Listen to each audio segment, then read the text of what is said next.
Friends నమస్తే నేను మీ Lakshmi welcome to Narada TV ఇకపోతే గత కొన్ని రోజులుగా నేడో రేపో ఎలక్షన్స్ అన్న స్థాయిలో అటు కేంద్రంలో కావచ్చు ఇటు రాష్ట్రంలో కావచ్చు పరిస్థితులన్నీ కూడా చాలా వేగంగా తారుమారవుతున్నాయి. ఇక పరిస్థితులలో కూడా చాలా ఎక్కడ చూసినట్టు కూడా ప్రెస్ మీట్లు లేకపోతే వాదనలు ప్రతివాదనలు ఇలా అధికార పక్షాలు కావచ్చు ప్రతిపక్షాలు కావచ్చు చాలా తీవ్ర స్థాయిలో దూషణలు కూడా చేసుకుంటున్నాయి ఒకరి మీద ఒకరు. ఇకపోతే మనం అటు కేంద్రంలో కావచ్చు ఇటు రాష్ట్రంలో కావచ్చు విపరీతకరమైన పరిస్థితులపైన గత కొన్ని రోజులుగా చాలా అట్టుడుకుతున్నటువంటి పరిస్థితులని ఒక్కసారి మనం అనాలిసిస్ చేసి చూసుకుందాం. అంటే ఈ టోటల్గా ఈ వీక్లీ అనాలిసిస్లో మనం ఒకసారి ఏం జరిగింది అనే విషయాల్ని మనొకసారి మనం ఈ నారద టీ ద్వారా తెలియజేసే ప్రయత్నం చేస్తాను. ఇకపోతే మన తెలంగాణ రాష్ట్రానికి వస్తే ఇక తెలంగాణ రాష్ట్రంలో పరిస్థితులు ఎలా ఉన్నాయో ప్రస్తుతం మనం అందరం చూస్తూనే ఉన్నాం. ఒకవైపు గత కొన్ని రోజులు మన ఓయూలో విద్యార్థుల ఘర్షణలు కావచ్చు, తర్వాత రాజకీయపరమైనటువంటి కొట్లాటలు కావచ్చు, లేకపోతే ఎన్నికల కోసం ఇప్పటి నుంచే వారి ఏవైతే పన్నాగాలు ఉన్నాయో వాటిని రాజకీయ చిత్రతలు ప్రదర్శించడం కావచ్చు. మొత్తంగా చూసుకుంటే ఇక్కడ తెలంగాణ రాష్ట్రంలో కావచ్చు అక్కడ కేంద్రంలో కావచ్చు విపరీతకరమైన పరిస్థితులు ఎదురవుతున్నాయి. ఇక చూసుకుంటే తెలంగాణలో అధికార పార్టీ అటు ప్రతిపక్షాలు మీరు మాపైన దాడి చేశారంటే మీరు మాపైన దాడి చేశారనే పరిస్థితులు కూడా మనం చూస్తూనే ఉన్నాం. ఒకరిపైన ఒకరు దాడులు చేసుకుంటున్నారు, కానీ అది మీరే అంటే ఇది మీరే అని. ఇంకా చూస్తే బీజేపీ వర్గాలపైన టీఆర్ఎస్ వర్గాలు ఆరోపణలు చేస్తున్న పరిస్థితులు కూడా మనం చూస్తున్నాము. ఇక చాలా విషయాలు ఇప్పుడు ఇక్కడ మన బండి సంజయ్నే కావచ్చు, ఇక్కడ మొన్న అరవింద్ కుమార్నే కావచ్చు, వాళ్ళని ఏదైతే పర్యటనకు వెళ్తున్నారో లేదా శాంతియుతంగా దీక్షలు చేసుకుంటున్నారో వారిపైన జరిగిన సంఘటనలు కావచ్చు, ఇవన్నీ వీళ్ళు కేవలం టీఆర్ఎస్ వాళ్ళే చేయిస్తున్నారనేసి బీజేపీ వాళ్ళు అంటుంటే బీజేపీ వాళ్ళే మాకు వ్యతిరేకతగా అన్నీ చేస్తున్నారు కాబట్టి వాళ్ళు ఎవరు చేశారో మాకు తెలియదు, రైతులే చేశారని టీఆర్ఎస్ వాళ్ళన్న సంఘటనలు కూడా మనం అవన్నీ చూసుకున్నాం. ఇక చూసుకుంటే తాజాగా వచ్చిన పరిస్థితులు ఇక కేంద్ర రాష్ట్రంలో దక్షిణాదిలో ఉన్నటువంటి ఏవైతే రాజకీయ పరిణామాలు ఉన్నాయో అక్కడ ఎన్నికల సమావేశాలు జరగడం కావచ్చు, ఎన్నికల కోసం ఎవరి ఎత్తులు వాళ్ళు వేసుకోవడం కావచ్చు, రాజకీయంగా కూడా ఎవరి చిత్రతను వాళ్ళు కనపరిచే ప్రయత్నంలో ఉన్నారు. ఇక రాజకీయ పరిణామాలన్నీ చూసుకుంటే కేంద్రంలో బీజేపీని ఓడించేందుకు ఇటు టీఆర్ఎస్ కేంద్రంలో ఉన్నటువంటి కాంగ్రెస్ బలహీనంగా ఉంది కాబట్టి వారికి ఆర్థిక సాయం చేసేందుకు కూడా ముందుకెళ్తుందనే వార్తలు కూడా మనకు వినిపిస్తున్నాయి. ఇక దేశ రాజకీయాలలో కాంగ్రెస్కు తన వంతు సహకారాన్ని అందిస్తాడు కేసీఆర్ అనే వార్తలు కూడా అక్కడక్కడ వినిపిస్తున్నాయి. ఇక్కడ కేసీఆర్ ఇక్కడ కాంగ్రెస్ ఒకటని బీజేపీ వర్గాలు అంటుంటే ఇక్కడ బీజేపీ కేసీఆర్ ఒకటేననేసి కాంగ్రెస్ వర్గాలు అంటున్నాయి. ఏది నిజం అనేది తెలియనప్పటికీ కూడా ఎందుకంటే కేంద్రంలో ఉన్నటువంటి బీజేపీని ఓడించేందుకు అటు యూపీలో ఉన్నటువంటి కీలకమైనటువంటి దేశ రాజకీయాలకు కీలకమైనటువంటి యూపీ స్థానాలపైన ప్రత్యేకమైన దృష్టిని సారించి అక్కడ కేంద్రంలో ఉన్నటువంటి ఎవరైతే ప్రత్యక్ష పార్టీలు ఉన్నాయో బీజేపీకి వాళ్ళతో కలిసి వీళ్ళని ఓడించే ప్రయత్నాలు చేసేందుకు కూడా తీవ్రంగా ప్రయత్నిస్తున్నారని తెలుస్తుంది. ఇక మొన్నగా కేసీఆర్ గారు ప్రత్యేకమైనటువంటి వ్యూహాల కోసం ఏర్పరచుకున్నటువంటి పీకే గారు కూడా ఒకానొక సందర్భంలో చెప్పినట్టుగా తెలుస్తుంది. అయితే యూపీ రాజకీయాలలో తనకంటూ ఒక గుర్తింపు కోసం కాంగ్రెస్ దగ్గరికి వెళ్ళినట్టుగా కూడా ఊహాగానాలు కావచ్చు ఇక్కడ వార్తలు కూడా వినిపిస్తున్నాయి. ఇకపోతే యూపీ అనే రాష్ట్రం అనేది ఒక దేశ రాజకీయాలలో లీడ్ చేయాలనే వాళ్ళకి ప్రత్యేకంగా ఒక పట్టు కావాల్సిన రాష్ట్రం కాబట్టి దానికి సంబంధించి యూపీలో అనేకమైనటువంటి రాజకీయ పరిణామాలు చోటు చేసుకుంటున్నాయి. ఇక రాజకీయాలలో చూసుకున్నట్టయితే ఎవరైతే రాష్ట్రానికి సంబంధించినటువంటి కేసీఆర్ ఉన్నారో వారు కూడా దేశ రాజకీయాలలో తన సత్తా చాటుతాననే విషయాలు కూడా చాలా ప్రచారంలో ఉన్నాయి. ఇక అక్కడ ఏదైతే భూమి పూజ చేశారో టీఆర్ఎస్ పార్టీ కార్యాలయానికి అది నిజంగా ఎటువంటి వ్యూహాలతో కేసీఆర్ ముందుకెళ్తున్నారు, రాజకీయ చాణక్యుడిగా తనకంటూ ఒక పేరుంది కాబట్టి తన చాణక్యతను చాటుకుంటారా? మొన్న నిర్మలా సీతారామన్ గారు ప్రవేశపెట్టినటువంటి బడ్జెట్ విషయంలో కూడా చాలా వివాదాలే రేకెత్తాయి. ఇక చూసుకుంటే కేసీఆర్ గారు ఇది డొల్లా బడ్జెట్, దీనివల్ల ఏ ఉపయోగం లేదు, పని కోసం పెట్టుకున్న బడ్జెటే తప్పించి పేద ప్రజలకు కావచ్చు బలైన బడుగు వర్గాలకు ఎటువంటి ఉపయోగం లేదు దీనివల్ల అని కూడా అట్లాగే సీతారామన్ గారి పైన కూడా చాలా ఘాటైన వ్యాఖ్యలు చేసిన సందర్భాలు మనం చూసాము. దానికి సంబంధించి బీజేపీ వర్గాలు కూడా చాలా ఘాటుగానే స్పందించారు.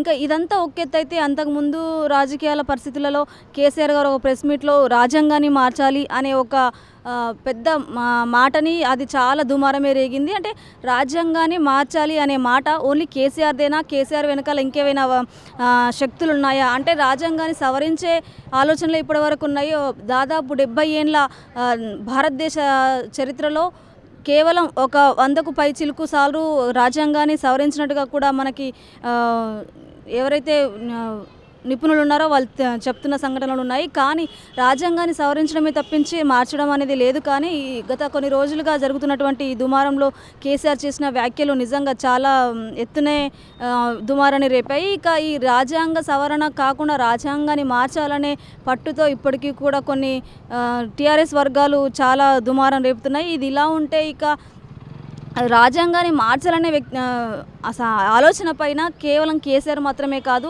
ప్రతిపక్షాలు కూడా ఉండకపోలేదు, ఉన్నాయి. కానీ పైకి మాత్రమే ప్రజల్ని మభ్యపెట్టేందుకు ఇవన్నీ డ్రామాలు చేస్తున్నారని ప్రజల్లో అక్కడక్కడ వినికిడి కూడా ఉంది. అంటే రాజ్యాంగాన్ని మార్చాలని ఒక మాట ఎవరైనా అనాలి అని అంటే నిజంగా దానికి సంబంధించి చాలా అనాలిసిస్ కానీ ఉండాలి, లేదంటే ఏదైనా ధైర్యం అని ఉండాలి, ఆ స్థాయిలో వాళ్ళకి సపోర్ట్ అయినా అయి ఉండాలి. అంటే రాష్ట్ర రాజకీయాల్లో వాళ్ళు ఏం చేసినా వాళ్ళకి చెల్లుతుంది కాబట్టి ఇంత పెద్ద మాటలు మాట్లాడారా అనే దానికి స్థానం లేదు. ఎందుకంటే ఖచ్చితంగా దీనికి అటు బీజేపీ వర్గాలు కావచ్చు, ఇటు కాంగ్రెస్ వర్గాలు కావచ్చు, లేకపోతే ఎవరైనా సరే నియంత్రణ పాలన కోరుకుంటున్నారా? పక్క దేశాల్లో ఉన్నటువంటి అటు అమెరికాలో కావచ్చు, ఇటు ఏదైతే చైనా ఉందో అక్కడ అట్లాంటి నియంత్రణ పాలన కోసం ఎవరైనా ప్రయత్నాలు చేస్తున్నారా? అంటే దేశ రాజ్యాంగాన్ని కొన్ని ఏళ్ళుగా రాయబడినటువంటి అంటే ప్రపంచ దేశాలే కీర్తించినటువంటి రాజ్యాంగాన్ని మార్చాలి అనే ఈ అంశం పైన చాలా దుమారం ఎరిగింది. అటు చాలామంది ఇంకా ఇప్పటికీ కూడా మార్చాలనే ధోరణితో ఉన్నారు టీఆర్ఎస్ పార్టీలో. ఇక బీజేపీ వర్గాలు ఖండిస్తున్నప్పటికీ కూడా వాళ్ళపైన కూడా ఆరోపణలు లేకపోలేవు. ఇవన్నీ కూడా పై డ్రామాలు, ఇవన్నీ కూడా వీళ్ళందరూ కలిసి చేస్తున్నారు. రాజ్యాంగానికి ముప్పు వాటిల్లితే తాము ఎంతకైనా తెగిస్తామని ఇటు ఆర్ఎస్ ప్రవీణ్ కుమార్ కావచ్చు, ఇటు బడుగు బలైన వర్గాలు కావచ్చు కొంతవరకు రియాక్ట్ అయిన పరిస్థితులు చూసాము. ఇంకా చాలా గట్టి స్థాయిలోనే బీజేపీ వర్గాలు కావచ్చు, కాంగ్రెస్ వర్గాలు కావచ్చు చాలా గట్టిగానే వాళ్ళు ప్రతిపక్షాలుగా వాళ్ళు ఏదైతే వాదించాలో, ఏదైతే ఖండించాలో గట్టిగానే ఖండించారు. ఇక ఈ రెండు అంశాలు చాలా దుమారాన్ని రేపాయి. ఒకటి నిర్మలా సీతారామన్ గారు ప్రవేశపెట్టినటువంటి బడ్జెట్ కావచ్చు, ఇంకోటి అంబేద్కర్ గారు రచించినటువంటి రాజ్యాంగాన్ని మార్చాలి అనే అంశం కావచ్చు. ఈ రెండు అంశాలు రాష్ట్రంలో నిజంగా చాలా పెద్ద దుమారాన్ని రేపాయి. తద్వారా అంతేకాకుండా రాజకీయ నాయకులు ఏదైతే క్రమశిక్షణ నియమ నిబద్ధత ఉండాలో అది లేకుండా ఏకంగా మీడియా ముఖంగా చెడు మాటలు మాట్లాడడం అది దుష్ప్రభావం ఎంతైనా రాష్ట్ర రాజకీయాలే కాదు పౌరులపైన కూడా అది చాలా చెడు ప్రభావాన్ని చూపుతుంది. ఇక రాజ్యాంగ ప్రకారం అయితే ఎవరైతే నియమ నిబంధనలతో ఒక క్రమశిక్షణతో ఉండాలో రాజకీయ నాయకుడు అటువంటి క్రమశిక్షణ అనేది లేకుండా పూర్తి స్థాయి క్రమశిక్షణ లోపించి వీళ్ళు ఏంటంటే ఏదైనా చెడు మాటలు ఏవైతే మాట్లాడకూడదో అటువంటి చెడు మాటలను మాట్లాడే ప్రయత్నం చేసి మీడియా ముఖంగా మాట్లాడి అసలు ప్రజాస్వామ్యానికి ఏం చెప్పాలనుకుంటారో అర్థం కాకుండా నోటికి వచ్చినట్టుగా మాట్లాడుతున్నటువంటి రాజకీయ నాయకులు మాట్లాడుతున్నటువంటి తీర్థనలు కూడా మనం చూస్తున్నాము. ఇది ఎంతవరకైనా ఏదైనా టీవీ చూడాలన్నా ఛానల్ చూడాలన్నా వార్తలు వినాలంటే ముందుగా బూతులు వినాలి అనే పరిస్థితి ఏర్పడింది. అటువంటి పరిస్థితుల్లో రాష్ట్ర రాజకీయ నాయకులు ఉన్నారంటే నిజంగా ఇదొక దౌర్భాగ్యమైన పరిస్థితి అని చెప్పుకోవచ్చు. ఇక ఇవన్నీ పరిస్థితులు ఇవన్నీ ప్రజలు వింటున్నప్పటికీ కూడా వాళ్ళు ఏం చేస్తారు, ఎలా నాయకులకి బుద్ధి చెప్తారనేది ఎన్నికలు వచ్చే వరకు మనం వేచి చూడాల్సి ఉంటుంది. ఇక రాష్ట్ర రాజకీయాల పరిస్థితి కొంతవరకు ఇలా ఉంది. దేశ రాజకీయాలలో వాళ్ళు యూపీ ఎలక్షన్ల కోసం కావచ్చు, ఇంకా మిగతా రాబోయే ఎన్నికల్లో మళ్ళీ వారి స్థానాన్ని దక్కించుకునేందుకు అటు బీజేపీ గట్టిగా పోరాడుతుంటే ఇక్కడ కాంగ్రెస్ మళ్ళీ కోల్పోయిన తన శౌర్యాన్ని మళ్ళీ ప్రదర్శించేందుకు తమ పార్టీని అధికారంలో తెచ్చేందుకు వాళ్ళు గట్టి ఏర్పాట్లు చేసుకుంటున్నారు. ఇక్కడ మాయావతి లాంటి పార్టీలు కూడా చాలా గట్టిగానే పోటీకి సన్నద్ధమవుతున్నారు. ఇక ఇలాంటి పరిస్థితులలో కేసీఆర్ గారు దేశ రాజకీయాలలో వెళ్ళాలి అనుకుంటున్న తరుణంలో ఇటువంటి వ్యాఖ్యలు చేయడం నిజంగా అది తన రాజకీయానికే ఒక రకంగా ఇబ్బందికరమైన పరిస్థితులు అయితే మరో రకంగా రాష్ట్రానికి ఏమి చేయలేని కేసీఆర్ రాష్ట్రంలో ఇటువంటి మాటలు మాట్లాడుతున్న కేసీఆర్ దేశానికి ఏం చేస్తాడు, దేశ రాజకీయాల్లో ఈయనకు అంత సీన్ లేదు అనే మాటని బీజేపీ వర్గాలు అంటున్నాయి. మరి కేసీఆర్ అంటే ఏంటో చూపిస్తాను అని అంటూ కేసీఆర్ వర్గాలు కావచ్చు, అటు కేసీఆర్ కావచ్చు వాళ్ళు చెప్పడం ఇది మనం వింటున్నాము. ఇకపోతే ఏదైతే కేసీఆర్ గారు చెప్పారో మన దేశంలో ఉన్నటువంటి దళిత బంధు రాష్ట్రంలో ఉన్నటువంటి దళిత బంధు కావచ్చు, లేకపోతే ఇంకేదైనా కళ్యాణ లక్ష్మి కావచ్చు, ఇలాంటి పథకాలన్నీ కూడా పక్క రాష్ట్రాలు అవలంబిస్తున్నారు. మా పథకాలు చాలా గొప్పవి అని ఇటు కేసీఆర్ కావచ్చు, అటు కేటీఆర్ కావచ్చు చాలా సందర్భాల్లో చెప్తున్నారు. ఇక దేశ రాష్ట్ర రాజకీయాల్లో కూడా కళ్యాణ లక్ష్మి లాంటివి కానీ లేక దళిత బంధు లాంటివి కానీ తీసుకొచ్చి ప్రజలకు మేలు చేసి అప్పుడు మీరేంటో నిరూపించుకోండి అనే సవాలు కూడా ఇటు కేటీఆర్ కావచ్చు, అటు కేసీఆర్ కావచ్చు గట్టిగా విసరడం మనం చూస్తున్నాము. ఇక రాజకీయ పరిణామాలు ఈ విధంగా ఉంటే ఇక రాష్ట్రంలో నిన్న జరిగినటువంటి రామానుజాచారి విగ్రహావిష్కరణ యాగశాలలో జరిగినటువంటి ఒక సంఘటన నిజంగా అది రాజకీయాల్లో కాలు దువ్వుతున్న మాటకి నిదర్శనమా, లేకపోతే ప్రజల్ని మభ్యపెట్టడానికి ఇది ఒక డ్రామానా అనేది ప్రజల్లో ఇంకొస్త డైలమానే ఉందని చెప్పాలి. ఎందుకంటే దేశ ప్రధాని వస్తున్నప్పుడు ఒక ముఖ్యమంత్రి రాష్ట్ర పౌరునిగా దేశ పౌరుని మొదటి పౌరుని ఓకే నిన్న చూసుకున్నట్టయితే ఇవన్నీ ఒకలా ఉన్నట్టు రాజకీయ పరిణామాలను ఒకెత్తైతే నిన్న తెలంగాణ రాష్ట్రంలో జరిగినటువంటి రాజకీయ పరిణామాలు మరొకెత్తనే చెప్పాలి. ఇక నువ్వంటూ రాజకీయ పరంగా కాలు దూకుంటున్నటువంటి బీజేపీ కేసీఆర్ బీజేపీ వర్గీయులు కావచ్చు, ఇటు టీఆర్ఎస్ కేసీఆర్ వర్గీయులు కావచ్చు, నువ్వంటూ ప్రెస్ మీట్లలో కాలు దూకుంటున్న సందర్భాలు మనం చూస్తూనే ఉన్నాము. ఇక నిన్న ఇక్కడ ఎవరైతే మన రామానుజాచారి విగ్రహావిష్కరణను ప్రవేశపెట్టారో చిన్నజీయ స్వామి ప్రవేశపెట్టినటువంటి యాగశాలలో కేసీఆర్ గారు రాకపోవడం గమనార్హం. అయితే ఇంకా దేశానికి మొదటి పౌరుడైనటువంటి మోడీ వస్తున్నప్పటికీ కూడా వచ్చి తన వంతు బాధ్యతగా ముందుగా మోడీని సగౌరవంగా రిసీవ్ చేసుకోవాల్సిన బాధ్యత కేసీఆర్కు ఉన్నప్పటికీ కూడా కేసీఆర్ రాకపోవడం పైన కూడా పలు అనుమానాలు రేకెత్తించిన సంఘటన మనం చూస్తున్నాం, రేకెత్తిస్తున్నాయి కూడా. ఇక ఎందుకంటే ప్రజలు దీనిపైన పలు రకాలుగా స్పందిస్తున్నారని చెప్పాలి. ఇక మోడీ రావడం పట్ల కేసీఆర్ రాకపోవడం పట్ల చాలా దుమారం ఎరిగింది. అటు బీజేపీ వర్గాలు తనకున్న మర్యాద ఇంతే, ఇంకా కేసీఆర్ ఎప్పటికీ మారడు అనే విధంగా చాలా గట్టి స్థాయిలో దుమ్మెత్తిపోస్తుంటే, ఇక కేసీఆర్ వర్గాలు మాత్రం ఇక్కడ తనకు అనారోగ్యం వల్లే రాకపోయాననే ఒక సాకుతో ఈ కార్యక్రమాన్ని గట్టెక్కించే ప్రయత్నం చేశారని కూడా అంటున్నారు. అయితే కేసీఆర్కి ఆరోగ్యం ఉందా అనారోగ్యం ఉందా సంగతి పక్కన పెడితే అక్కడ కేసీఆర్ ఇంటి నుంచి కూడా అటు హరీష్ రావు కావచ్చు, ఇక్కడ కేటీఆర్ కావచ్చు ఎవరు కూడా రాలేని పరిస్థితులు ఉన్నాయని కూడా బీజేపీ వర్గాలు చెప్తున్నారు. అంటే ఒక సినిమాటోగ్రఫీకి సంబంధించినటువంటి తలసాని శ్రీనివాస్ యాదవ్ని అక్కడ మోడీ గారి రిసీవ్కి సంబంధించినటువంటి సంఘటనలో ప్రవేశపెట్టడం అనేది రాజకీయ పరంగా చర్చనీయాంశమైందనే చెప్పాలి. అంటే ఎవరైతే ముఖ్యులో వాళ్ళు రాకుండా ఇంకా ఆ యాగశాలకి కావచ్చు అక్కడ పరిస్థితులకు సంబంధం లేని ఒక శాఖ మంత్రిని, ఒక సినిమాటోగ్రఫీ శాఖ మంత్రిని తీసుకొచ్చి అక్కడ పెట్టి మోడీ గారి స్వాగత సత్కారాల విషయంలో ప్రవేశపెట్టడం అనేది కూడా బీజేపీ వర్గాలు గట్టిగా మండిపడ్డారు, వాటిపైన గట్టిగా ఖండించారనే చెప్పాలి. ఇక యాగశాలలో అక్కడ ఉన్నటువంటి కార్యక్రమాలు చూసుకున్నటువంటి మోడీ గారు అనంతరం ఇక్రిసెట్ హైదరాబాద్కి నగర శివార్లో ఉన్నటువంటి పటాన్ చెరువులో ఇక్రిసెట్ వారోత్సవాలకు సందర్భంగా 50 ఏండ్ల ఇక్రిసెట్ విజయోత్సవం అయిన సందర్భంగా 50 ఏళ్ళు గడిచినటువంటి ఇక్రిసెట్ సెలబ్రేషన్స్లో సందర్భంగా కేసీఆర్ గారు లోగో ఆవిష్కరణ చేసి ఇంకా వ్యవసాయానికి మంచి ఉత్పత్తులు చేయాలని కొత్త రకమైనటువంటి వ్యవసాయ పద్ధతులను ప్రవేశపెట్టాలని, ఇంకా డిజిటల్ వ్యవసాయాన్ని కూడా ప్రవేశపెట్టాలని కూడా అక్కడ మాట్లాడారు.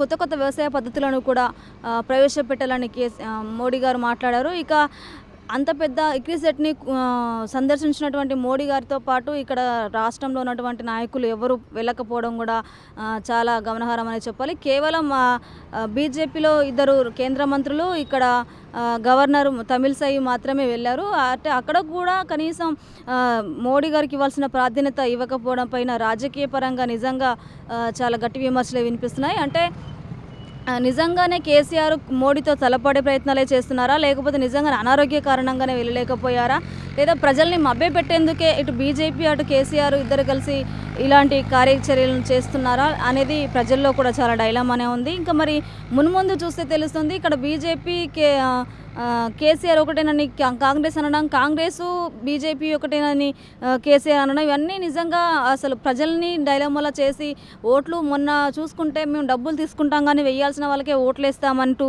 హుజురాబాద్ ప్రజలు చెప్పిన మాటని అన్ని రాజకీయ వర్గాలు మైండ్లో పెట్టుకొని ఇక్కడ ప్రజలని తప్పుదో పట్టించే ప్రయత్నం చేస్తున్నారా రాజకీయ నాయకులు అనే ఆలోచన కూడా లేకపోలేదు. ఏది ఏమైనప్పటికీ దేశ రాజకీయాలు మొదలు రాష్ట్ర రాజకీయాల వరకు అట్టుడికిపోతున్నాయి. ఇంకా ఎన్నికలకు 1-2 సంవత్సరాల సమయం ఉన్నప్పటికీ కూడా రాష్ట్రాలు కావచ్చు, అటు దేశంలో కావచ్చు, ఇప్పటి నుంచే పావులు కదపడం గమనార్హం అనే చెప్పాలి. ఎందుకంటే ప్రతిసారి కూడా ఎన్నికలు మరో 6 నెలల్లో ఉన్నాయనగా కూడా ఏదో కొద్దిపాటి హడావిడి ఉండేది. కనీసం ఒక 3-4 నెలలు ఉందన్నప్పటి నుంచి పూర్తి స్థాయిగా వాళ్ళు ఎన్నికల కోసం సిద్ధమయ్యేవాళ్ళు. ఎన్నికల హడావిడిగా ఎన్నికల హోరు మొదలయ్యేది. కానీ ఇప్పుడు చూసుకుంటే ముందే ఒక సంవత్సరానికి ముందే ఎన్నికలు వచ్చినట్టుగా కనిపిస్తుంది. ఈ విధంగా మన మోడీ గారి స్వాగత సత్కారాలు కావచ్చు, ఇక్కడ ఇక్రిసాట్లో వారు లాంచ్ చేసినటువంటి ఇక్రిసాట్ కొత్త లోగోను కావచ్చు, వ్యవసాయానికి సంబంధించి ఎంతో గొప్పగా చెప్తారు. వ్యవసాయానికి ముందు ప్రాధాన్యత ఇస్తామని కేసీఆర్ గారు ఇంకెన్నో చెప్తారు. ఇక్కడ ఇరిగేషన్ ప్రాజెక్టులు కూడా తాము ఎంతో గొప్పగా చేశామని చెప్తారు. ఇటువంటి పరిస్థితులలో కూడా కేసీఆర్ గారు కావచ్చు, ఇక్కడ వ్యవసాయ శాఖ మంత్రి కావచ్చు వచ్చి అక్కడ మోడీ గారిని స్వాగత సత్కారాలతో అక్కడ ఇక్రిసాట్లో వివరించి వ్యవసాయ పద్ధతులు ఇవి అని చెప్పాల్సిన అవసరం ఎంతైనా ఉండింది. కానీ అక్కడ కూడా టీఆర్ఎస్ పార్టీ వర్గీయులు ఎవరు హాజరు కాకపోవడం కూడా ఇక్కడ బీజేపీతో సై అంటే సై అంటూ ఎన్నికల పర్వానికి కావచ్చు, ఇక్కడ రాజకీయ పరంగా వాళ్ళు కాలు దూవుతున్నారని చెప్పడానికి ఇది ఒక సంకేతం అని చాలా వర్గాలు కూడా మాట్లాడుకోవడం గమనార్హం అని చెప్పాలి. ఇక నిజంగానే ఇక్కడ వీళ్ళు మోడీతో రాజకీయ పరంగా ఏదైనా అయితే ఈ విధంగా ఏదైనా సరే రాజకీయ పరంగా ఎదుర్కొనేందుకే రెడీగా ఉన్నారా? మోడీతో సై అంటే సై అంటూ సవాల్ విసురుతున్నటువంటి కేసీఆర్ గారి వర్గాలు నిజంగానే అవి ఇప్పుడు ఈ రోజటి నిన్నటి యాగంలో వారికి చూపించారా అనే మాటలు కూడా వినిపిస్తున్నాయి. ఇది ఇలా ఉంటే ఇంకా రాష్ట్ర రాజకీయాలు, తెలంగాణ రాష్ట్ర రాజకీయాలు, దేశ రాజకీయాలు ఈ విధంగా ఉంటే ఇంకా మన పక్క తెలుగు రాష్ట్రంలో చూసుకుంటే అక్కడ జగన్ పైన కూడా వ్యతిరేకత చాలా గట్టిగానే ఉంది. ఇక ఎప్పటి నుంచో పవన్ కళ్యాణ్కి యూత్లో మంచి ఫాలోయింగ్ ఉన్నప్పటికీ కూడా ఎన్నికల సమయానికి రాగానే అది కాస్త దెబ్బపడిపోతుంది. మరి ఈసారైనా గట్టిగా కొట్టాలి, రాజకీయాల్లో గట్టిగా నిలబడాలి అనుకుంటున్నటువంటి పవన్ రాజకీయ చతురత పారుతుందా? ఇప్పుడంటే మొన్న గతంలో చూసుకుంటే కొత్తగా రాజకీయాల్లోకి వచ్చారు, అది సినిమాలో చేసినంత ఈజీ కాదు అనే విమర్శలు పవన్ కళ్యాణ్ పైన తీవ్ర స్థాయిలో వచ్చాయి. కానీ ఆయన ఓడిపోయి కేవలం ఒక్క సీటే వచ్చినప్పటికీ కూడా బాధపడి ఇంకా రారేమో రాజకీయాలకు అనుకున్నప్పటికీ కూడా అందరికీ పెద్ద షాకే ఇచ్చారు. పోయి తను ఎలా అనాలిసిస్ చేసుకొని గెలుపు ఓటమిలు సహజమే కాబట్టి మళ్ళీ ప్రజల్లోకి వెళ్ళాలంటూ పవన్ కళ్యాణ్ ప్రజల్లోకి వచ్చి తన వంతు రాజకీయ కార్యక్రమాలు చేయడం కావచ్చు అక్కడ మనం చూస్తూనే ఉన్నాం. ఇక ఏదైనా కేసీఆర్ గారి పాలనా విధానాన్ని కొంతవరకు జగన్ కూడా అక్కడ అమలు పరుస్తున్నాడనే మాటలు కూడా లేకపోలేదు. ఇంకా ప్రజల్లో అటువంటి మాటలు కూడా వినిపిస్తున్నాయి. ఇక్కడ ఏదైతే కేసీఆర్ పాలనా విధానాన్ని కొనసాగిస్తున్నారో దానిలో కొంతవరకు జగన్ కూడా అటువంటి పాలనా కార్యాచరణను ఉపయోగిస్తున్నాడని తెలుస్తోంది. ఇక కేవలం జగన్ మాత్రమే కాదు, దేశ రాజకీయాలే మా పద్ధతులను పాటిస్తున్నాయని కేసీఆర్ చాలా సందర్భాల్లో చెప్పిన కేసీఆర్ కావచ్చు, కేటీఆర్ కావచ్చు, టీఆర్ఎస్ వర్గాలు చాలా సందర్భాల్లో చెప్పిన విషయాలు మనం వినే ఉన్నాము. ఇక పక్క రాష్ట్రంలో రాజకీయాలు కూడా అక్కడ కూడా వేడిగానే ఉన్నాయి. ఇక్కడ చంద్రబాబు మరోసారి కూడా తెలంగాణలో టీడీపీ పార్టీ పూర్తి స్థాయిలో తన గుర్తింపును కోల్పోయింది. కనీసం ఆంధ్రప్రదేశ్లో అయినా వారి పార్టీకి జీవం పోసి మరోసారి అధికారంలోకి రావాలని అక్కడ టీడీపీ వర్గాలు కూడా చాలా గట్టిగానే ప్రయత్నం చేస్తున్నాయి. ఇక టీడీపీ అనేది తెలంగాణలో ఒకప్పుడు వెలిగిన పార్టీ, కానీ నేడు టీడీపీ పార్టీ తెలంగాణలో పూర్తిగా కనుమరుగైపోయింది. ఇక కాంగ్రెస్ విషయానికి వస్తే, తెలంగాణ కాంగ్రెస్ విషయానికి వస్తే తెలంగాణ రాష్ట్రంలో మన ఎవరైతే రేవంత్ రెడ్డి వచ్చారో, రేవంత్ రెడ్డి వచ్చిన తర్వాత కొన్ని మార్పు చేర్పులు జరిగాయి అని చెప్పాలి. ఇక అంతర్గతంగా చాలా పోరుంది ఆయా పార్టీలో. కాంగ్రెస్ పార్టీలో ముఖ్యంగా ఎదగకపోవడానికి కారణం కావచ్చు, రాజకీయంగా ఓడిపోవడానికి కారణాలు అంతర్గత సమస్యలు అని చాలామంది కూడా రాజకీయ విశ్లేషకులు చెప్పడం గమనార్హం. ఇంకా ఎందుకంటే వాళ్ళే ఐక్యత లేకపోవడం, పార్టీలో ఐక్యత లోపించడం వల్లే వీళ్ళంతా కూడా రాజకీయంగా ఎదగలేకపోతున్నారు, కాంగ్రెస్ పార్టీ కనుమరుగైపోతుందని చెప్తున్నారు. ఇంకా తెలంగాణ ఇచ్చిన తర్వాత తెలంగాణ ప్రకటించిన తర్వాత మొదటిసారి టీఆర్ఎస్ వచ్చినప్పటికీ కూడా తర్వాత కాంగ్రెస్కి తిరుగుండదు అనుకునే నమ్మకంతో వాళ్ళు కాంగ్రెస్ని ఏదైతే తెలంగాణను ప్రకటించినారో, కానీ అటువంటి పరిస్థితులు లేకుండా పూర్తిగా రాజకీయపరమైనటువంటి పరిస్థితులన్నీ కూడా కేసీఆర్ చేతిలోకి వెళ్ళిపోవడం మనం గమనిస్తూనే ఉన్నాము. ఇక ఈ పరిస్థితులలో మరో రాబోయే ఎన్నికలకు ముందస్తు ఎన్నికలకు వెళ్తాడు కేసీఆర్ అనే చాలామంది అక్కడక్కడ వినిపిస్తున్నాయి. ప్రతిపక్ష పార్టీలు కూడా అంటున్నాయి. కానీ నిన్న మనం మొన్నటి ఇంటర్వ్యూలో మనం వారి మాటలు చూసాం. ముందస్తు ఎన్నికలు తమకు అవసరం లేదు, మేము ముందస్తుకు వెళ్ళాల్సిన పనే లేదు, తమ పార్టీ చాలా గట్టి నమ్మకంతో ఉంది, ప్రజల్లో తమకు మంచి గుర్తింపు ఉంది కాబట్టి రాబోయే ఎన్నికల్లో మళ్ళీ తమ పార్టీ అధికారంలోకి వస్తుందని కూడా టీఆర్ఎస్ వర్గాలు కూడా చెప్తున్నాయి. ఇక ఇప్పుడు ఎంత వ్యతిరేకత ఉన్నప్పటికీ కూడా ఎన్నికల సమయానికి కేసీఆర్ ఏవైతే మాటల అస్త్రాలు వదులుతారు కాబట్టి ప్రజలు ఖచ్చితంగా మళ్ళీ ఒకసారి టీఆర్ఎస్కే ఓట్లు వేస్తారనే ధోరణిలో కూడా ప్రజలు అనుకుంటున్నారు. కానీ అది కాకుండా ఇంకేదైనా జరిగితే బీజేపీ వచ్చే అవకాశం కూడా ఉంది అని అంటున్నారు. ఇటు కాంగ్రెస్ కూడా చాలా గట్టి పోటీ ఇస్తుంది కాబట్టి ఇటు కాంగ్రెస్కు, ఇటు బీజేపీకి, టీఆర్ఎస్కు ఓట్లు చీలడం వలన మరి ఏదైనా కొత్త పరిణామాలు చోటు చేసుకుంటాయా, వేరే ఏదైనా పార్టీ వస్తుందా, లేకపోతే టీఆర్ఎస్ పార్టీ అధికారంలోకి వస్తుందా అనేవి నిజంగా కొంత ఇప్పటి నుంచే ఉత్సుకత పెరుగుతుంది ప్రజల్లో అని చెప్పాలి. ఇటు ప్రజల్లో కావచ్చు, అటు రాజకీయ వర్గాల్లో కావచ్చు. అంటే ఇప్పటి నుంచే రాజకీయపరమైనటువంటి ఎన్నికల పరమైనటువంటి వాతావరణాన్ని క్రియేట్ చేశారనే చెప్పాలి. అంటే రోజుకి రోజు అటు జరుగుతున్న దాడుల పరిణామాలు కావచ్చు, లేకపోతే విమర్శల పరిణామాలు కావచ్చు, చూసుకుంటే రోజు రోజుకి పెరిగిపోతున్నాయి తప్పించి ఎక్కడ తగ్గట్లేదు. కాబట్టి ఈ పరిణామంలో చూసుకుంటే పరమైనటువంటి ఎన్నికల వాతావరణం అనేది ఇప్పుడే వాడివేడిగా జరుగుతున్నాయా ఎన్నికలు అన్నటువంటి పరిస్థితి నెలకొంది. ఇక మొన్నటి రాజ్యాంగాన్ని మార్చాలి అనే విషయం పైన ఇటు ప్రతి పార్టీ కూడా గట్టిగానే స్పందించి తమ అభిప్రాయాలను వ్యక్తపరిచింది. అంటే ఈ రాజ్యాంగాన్ని మార్చాలనే అభిప్రాయం కావచ్చు, లేకపోతే నిర్మలా సీతారామన్ ఎవరైతే బడ్జెట్ ప్రవేశపెట్టారో వారిపైన కేసీఆర్ చేసిన వ్యాఖ్యలు కావచ్చు, ఇవన్నీ కూడా ప్రజల్లో కొంతవరకు టీఆర్ఎస్ని దెబ్బతీస్తాయా ఏమనే ఆలోచన కూడా ప్రజలు అనుకుంటూనే ఉన్నారు. ఇక ఇవన్నీ ఒక ఎత్తు అయితే రాజకీయ చాణక్యునిగా పేరుగాంచినటువంటి కేసీఆర్ తమ పార్టీని ఎట్టి పరిస్థితుల్లో కోల్పోనీయడు, ఖచ్చితంగా మళ్ళీ అధికారంలోకి వస్తాడని టీఆర్ఎస్ వర్గాలు అంటున్నాయి. ఇక మొత్తంగా చూసుకుంటే ఇటు కొంత దళిత బంధు కావచ్చు, లేకపోతే నీళ్లు నిధుల నియామకాలనే ముఖ్యమైన నోటిఫికేషన్స్ అంశాలతో అధికారంలోకి వచ్చారు కాబట్టి నోటిఫికేషన్స్ ఇప్పటివరకు వేయలేకపోవడం కావచ్చు. అక్కడ మొన్నటి వరకు రైతులు ఎంతో నష్టపోయారు. పొలాల్లో వరి కావచ్చు, పత్తి, అన్ని కూరగాయలు కావచ్చు, ఇవన్నీ నష్టపోయినప్పటికీ కూడా మిరప రైతులు నష్టపోయినప్పుడు కూడా కేసీఆర్ వరంగల్కి వెళ్ళి తాను సొంతంగా పర్యటిస్తానని చెప్పిన సందర్భాలు అయినప్పటికీ కూడా తాను సడన్గా మళ్ళీ తాను వెళ్ళలేకపోతున్నానని చెప్పి వేరే మంత్రుల్ని పంపించడం, ఇవన్నీ అక్కడ ప్రజలు కూడా చాలా ఆవేదన గురి చెందారు. అక్కడ కూడా మంత్రులు వెళ్ళినప్పటికీ కూడా వాళ్ళు కూడా సరే ఎమ్మెల్యేలు మంత్రులు వెళ్ళినప్పటికీ కూడా వాళ్ళు కూడా సామరస్యంగా రైతులతో మాట్లాడకపోవడం, రైతుల సమస్యలు తెలుసుకొని వారికి హామీలు ఇచ్చి అండగా ఉంటామని చెప్పకపోవడం, కనీసం ధైర్యం చెప్పి కూడా రాకుండా అటు రైతులను చూడగానే వారిని కలవకుండా మాట్లాడకుండా దూరం నుంచి వచ్చేసి మేము పంట నష్టానికి పరిహారం ఇవ్వలేము అని చెప్పడం, నిజంగా ఇవన్నీ కూడా కొంత కలత చెందిన అంశాలుగా చూసుకోవచ్చు. అంటే రైతులకు మేము రైతు బంధు వేస్తున్నాం కాబట్టి వాళ్ళు మాకు ఓటు వేస్తారు అనేది అధికారం ఒకటి టీఆర్ఎస్ వర్గాలకు ఉంటే, ఇక్కడ రైతులు ఎప్పుడైతే నష్టపోతున్నారో ఆయా సందర్భాల్లో కేసీఆర్ కానీ ఇక్కడ కేసీఆర్ సంబంధించినటువంటి పార్టీ సభ్యులు కావచ్చు, ఎమ్మెల్యేలు, ఎంపీలు, సొంత నియోజకవర్గ ఎమ్మెల్యేలు కూడా ఎవరు కూడా వెళ్ళి ప్రజల్ని పరామర్శించకపోవడం, ఇవన్నీ కూడా ఒక రకంగా కేసీఆర్కి కొంత విమర్శని ఇంకా ఎక్కువగా పెంచే అవకాశాలు కూడా లేకపోలేదని అంటున్నారు. ఇక అటు నిజామాబాద్లో కవిత నియోజకవర్గంగా ఉన్నటువంటి నిజామాబాద్లో ఇప్పుడు ప్రస్తుతం బీజేపీ సభ్యుడైనటువంటి ధర్మపురి అరవింద్ గారు చాలా స్ట్రాంగ్ అయ్యారు. ఇప్పుడు అక్కడ అంటే పసుపు బోర్డు గురించి కావచ్చు, ఎగుమతుల గురించి కావచ్చు, చాలా అంశాలు వారు ప్రస్తావనకు తీసుకురావడం.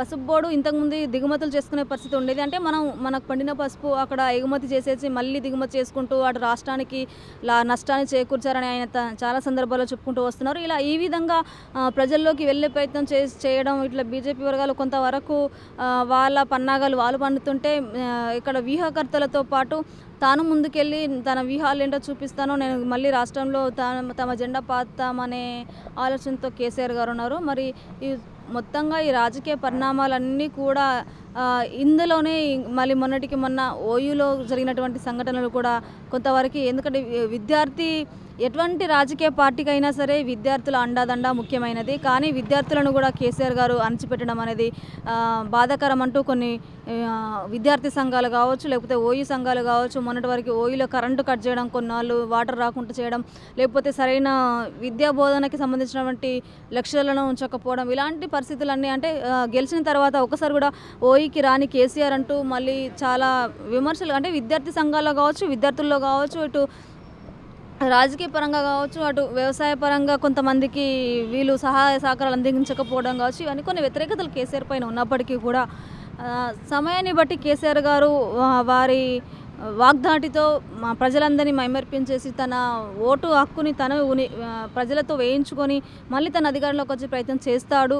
కేసీఆర్కి ఆ మాత్రం సత్తా ఉందని ఇంకా డిస్కషన్స్ ఇంకా నడుస్తూనే ఉన్నాయి. అయినప్పటికీ కూడా రాజకీయాల్లో ఎప్పుడు ఏం జరుగుతుందో ఎవరు ఊహించలేరు. కాబట్టి అందులో ప్రజల చేతిలో ఇప్పుడు ప్రజలు మున్పటి కంటే కూడా ప్రజలు మరెంతో ఆలోచనతో ఎంతో తెలివైన ధోరణితో ప్రవర్తిస్తూ ఎవరికి ఓటు వేయాలనేది చివరి వరకు చెప్పకుండా ఎటువంటి పరిస్థితులను కూడా తీసుకురావచ్చు. అటువంటి పరిస్థితులు ప్రస్తుతం రాష్ట్రంలో, దేశంలో కొనసాగుతున్నాయి. మరి దేశంలో మోడీకి తిరుగులేదనే ప్రచారణ ఉంది, రాష్ట్రంలో కేసీఆర్కి తిరుగులేదనే ప్రచారం ఉంది. అయినప్పటికీ కూడా అటు మోడీ గారి వాగ్దానాలు కొన్ని తప్పి ఉండొచ్చు, ఇక్కడ కేసీఆర్ గారు కొన్ని వాగ్దానాలు తప్పి ఉండొచ్చు. అట్లాంటి ఆరోపణలు ఉన్నాయి. ఇచ్చిన వాగ్దానాలు పూర్తి చేయలేదు మోడీ అనే ఆరోపణలు ఉన్నాయి. ఇటు కేసీఆర్ గారు ఇచ్చిన వాగ్దానాలని పూర్తి చేయలేదనే ఆరోపణలు ఉన్నాయి. ఇవన్నిటి మధ్య అంటే మరి ఏం గెలుస్తుంది, ఏం గెలవదు అనేది తెలియదు. ఇంకా ఇవన్నీ ఒక ఎత్తు అయితే, మొన్నటికి మొన్న కేసీఆర్ గారు నల్లధనాన్ని తీసుకొచ్చి ప్రజల్లో అకౌంట్లో 15 కోట్లు వేస్తానన్న మోడీ మరి ఇప్పటి వరకు వేయలేదు. కేవలం విజయ్ మాల్యా కావచ్చు, ఇంకా నీరవ్ మోడీ లాంటి వాళ్ళకే ఆయన రాష్ట్ర నాయకుడిగా ప్రవర్తించాడు తప్పించి బ్యాంకులకి నష్టం చేసి కోటీశ్వరులను చేసి దేశాలు దాటించి నల్లధనం తెస్తున్న మోడీ తీసుకురాలేదు అనేసి ఘాటైన వ్యాఖ్యలు చేశారు. ఇక నిజంగా అంత దమ్ము ధైర్యం ఉంటే ముందు దేశంలో కూడా దళిత బంధును ప్రవేశపెట్టి అందరికీ పంచండి అనేసి మా సవాళ్ళు కూడా ఇటు కేసీఆర్ కావచ్చు, ఇటు కేటీఆర్ కావచ్చు విసరడం నిజంగా మనం గమనించాల్సిన అంశం అనుకోవాలి. ఇంకా మోడీ కేవలం గుజరాత్కి మాత్రమే ప్రధాని, కానీ రాష్ట్రానికి కాదు, మిగతా రాష్ట్రాలకు కాదు అనే కేసీఆర్ వ్యాఖ్యలపైన బీజేపీ వర్గాలు గట్టిగానే మండిపడ్డాయి. అలా ఒక విధంగా గుజరాత్కి మాత్రమే ముఖ్యమంత్రి, మిగతా రాష్ట్రాలకు ముఖ్యమంత్రి కాదు అని ఈ అంశాలపైన కూడా బీజేపీ వర్గాలు చాలా గట్టిగానే మండిపడ్డాయి. ఇక దానికి ఘాటుగా స్పందించినటువంటి బీజేపీ వర్గాలు ఏమన్నారంటే, ఆ లెక్కన చూసుకుంటే కేసీఆర్ కేవలం సిద్దిపేటకి మాత్రమే ముఖ్యమంత్రి, లేకపోతే సిరిసిల్లకు మాత్రమే ముఖ్యమంత్రి, అంటే తండ్రి కొడుకుల నియోజకవర్గాలకే మాత్రమే ముఖ్యమంత్రి అనుకోవాలా మరి అనే విధంగా విమర్శలు చేశారు. మరి విమర్శకి ప్రతి విమర్శ అన్నట్టుగా రాజకీయ ధోరణి జరుగుతుంది తప్ప ప్రజలకి దీనివల్ల ఇటువంటి విమర్శల వల్ల ప్రజలకు ఏం ఉపయోగం లేదు. ఏదైనా చేయాలనుకుంటే ప్రజలకు సేవ చేసి మేము చేసామని నిరూపించుకోవాలని, అంతే తప్పించి ప్రజలను అడ్డం పెట్టుకొని తాము పూటెలా తీస్తున్నారు అటు బీజేపీ, ఇటు కేసీఆర్ పార్టీ అని ప్రజల్లో కూడా ఒక సందిగ్ధత ఉంది. మరి ఇటువంటి సందిగ్ధతలో అసలు బీజేపీని నమ్మాలా, కాంగ్రెస్ని నమ్మాలా, టీఆర్ఎస్ని నమ్మాలా అనేది ప్రజలకి కూడా పూర్తి స్థాయిలో నమ్మకం లేదు. ఇంకా ఎన్నికలకు చాలా సమయం ఉంది కాబట్టి ఎటువంటి పరిస్థితులు మారబోతున్నాయి, మరి రాజకీయాలు ఎలా మారబోతున్నాయి అనేది ఇప్పుడు ఈ రోజు ఉన్న పరిస్థితి ఇది. గత ఈ వారం రోజులు కావచ్చు, వారం 10 రోజులు కావచ్చు, ఇవన్నీ పరిణామాలు చోటు చేసుకున్నాయి. ఇప్పుడు మనం ఏదైతే మాట్లాడుకుంటున్నామో ఇవన్నీ పరిణామాలు కూడా గత వారం 10 రోజులుగా చోటు చేసుకుంటున్న అంశాలు. అంటే మరి రేపటికి రేపు ఏదైనా మారచ్చు, మళ్ళీ ఏదైనా సంఘటన జరగవచ్చు. అటు మేము అన్ని రాజకీయాలు ఇవన్నీ సహజమే, రాజకీయాలు ఎవరు శత్రువులు గారు, ఎవరు మిత్రులు గారు అనేసి మరి ఏ పార్టీలు కలిసిపోతాయో, మరి లేకపోతే ఈ మధ్య మనం ఆ మధ్య ఒకసారి మనం విన్న విషయం ఏంటంటే, ఎర్ర జెండా పార్టీలు సిపిఐ సిపిఎంతో కేసీఆర్ గారు ఒక్కటయ్యి వాళ్ళని కలుపుకొని ముందుకెళ్తాడనే వార్తలు కూడా వినిపించాయి. వాళ్ళతో భేటీ అయ్యారని కూడా వినిపించింది మనకు. మరంటే నిజంగానే కేసీఆర్ పైన పూర్తి స్థాయి వ్యతిరేకత ఉన్నటువంటి సిపిఐ సిపిఎంలు కూడా కేసీఆర్తో కలిసి వెళ్తారా, వెళ్తే ఒకవేళ నిజంగా బలం చేకూరుతుందా? మరి అలాగే మరి టీఆర్ఎస్ని కానీ, బీజేపీని కానీ, కాంగ్రెస్ని కానీ ఇండైరెక్ట్గా మరి ఎవరినైనా కొనే పరిస్థితిలో ఉన్నాడా అనే మాటలు కూడా ప్రజల్లో లేకపోలేదు. ఇటువంటి రాజకీయ పరిణామాలన్నీ మళ్ళీ ఎలా జరగబోతున్నాయి, ఎటువంటి రాజకీయ పరిణామాలు చోటు చేసుకోబోతున్నాయి అనేది కూడా మళ్ళీ మనం నెక్స్ట్ అనాలిసిస్లో చూసుకుందాం. ఇప్పటివరకు చూసుకున్నట్టయితే అటు దేశ రాష్ట్ర రాజకీయాలు, రెండు తెలుగు రాష్ట్రాల రాజకీయాలు ఈ విధంగా ఉంటే దేశ రాజకీయాలు అలా ఉన్నాయి. ఇంకా ముఖ్యంగా బీజేపీ వర్సెస్ టీఆర్ఎస్గా నడుస్తుంది ప్రస్తుత పరిస్థితులన్నీ కూడా. అటు టీఆర్ఎస్ అటు బీజేపీ. అంటే ఇప్పుడు మనం నిన్నటి మోడీ గారి పర్యటనతో పూర్తిగా బీజేపీకి టీఆర్ఎస్కి టగ్ ఆఫ్ వార్ నడుస్తుందనే అంశాన్ని పైకి చూసుకున్నప్పటికీ కూడా అంతర్గతంగా అలాంటిది ఏమీ లేదు అనే ప్రజల వాదన కూడా ఉంది. మరి ఇవి ఎంతవరకు నిజం అనేది కొన్నాళ్ళు మనం వేచి చూడాల్సి ఉంటుంది. హలో ఫ్రెండ్స్, నమస్తే. నేను మీ Lakshmi. Welcome to Narada TV. ఇకపోతే గత కొన్ని రోజులుగా నేడో రేపో ఎలక్షన్స్ అన్న స్థాయిలో అటు కేంద్రంలో కావచ్చు, ఇటు రాష్ట్రంలో కావచ్చు, పరిస్థితులన్నీ కూడా చాలా వేగంగా తారుమారవుతున్నాయి. ఇక పరిస్థితులలో కూడా చాలా ఎక్కడ చూసినట్టు కూడా ప్రెస్ మీట్లు, లేకపోతే ప్రతివాదనలు ఇలా అధికార పక్షాలు కావచ్చు, ప్రతిపక్షాలు కావచ్చు చాలా తీవ్ర స్థాయిలో దూషణలు కూడా చేసుకుంటున్నాయి ఒకరి మీద ఒకరు. ఇకపోతే మనం అటు కేంద్రంలో కావచ్చు, ఇటు రాష్ట్రంలో కావచ్చు విపరీతకరమైన పరిస్థితులపైన గత కొన్ని రోజులుగా చాలా అట్టుడుకుతున్నటువంటి పరిస్థితులని ఒక్కసారి మనం అనాలిసిస్ చేసి చూసుకుందాం.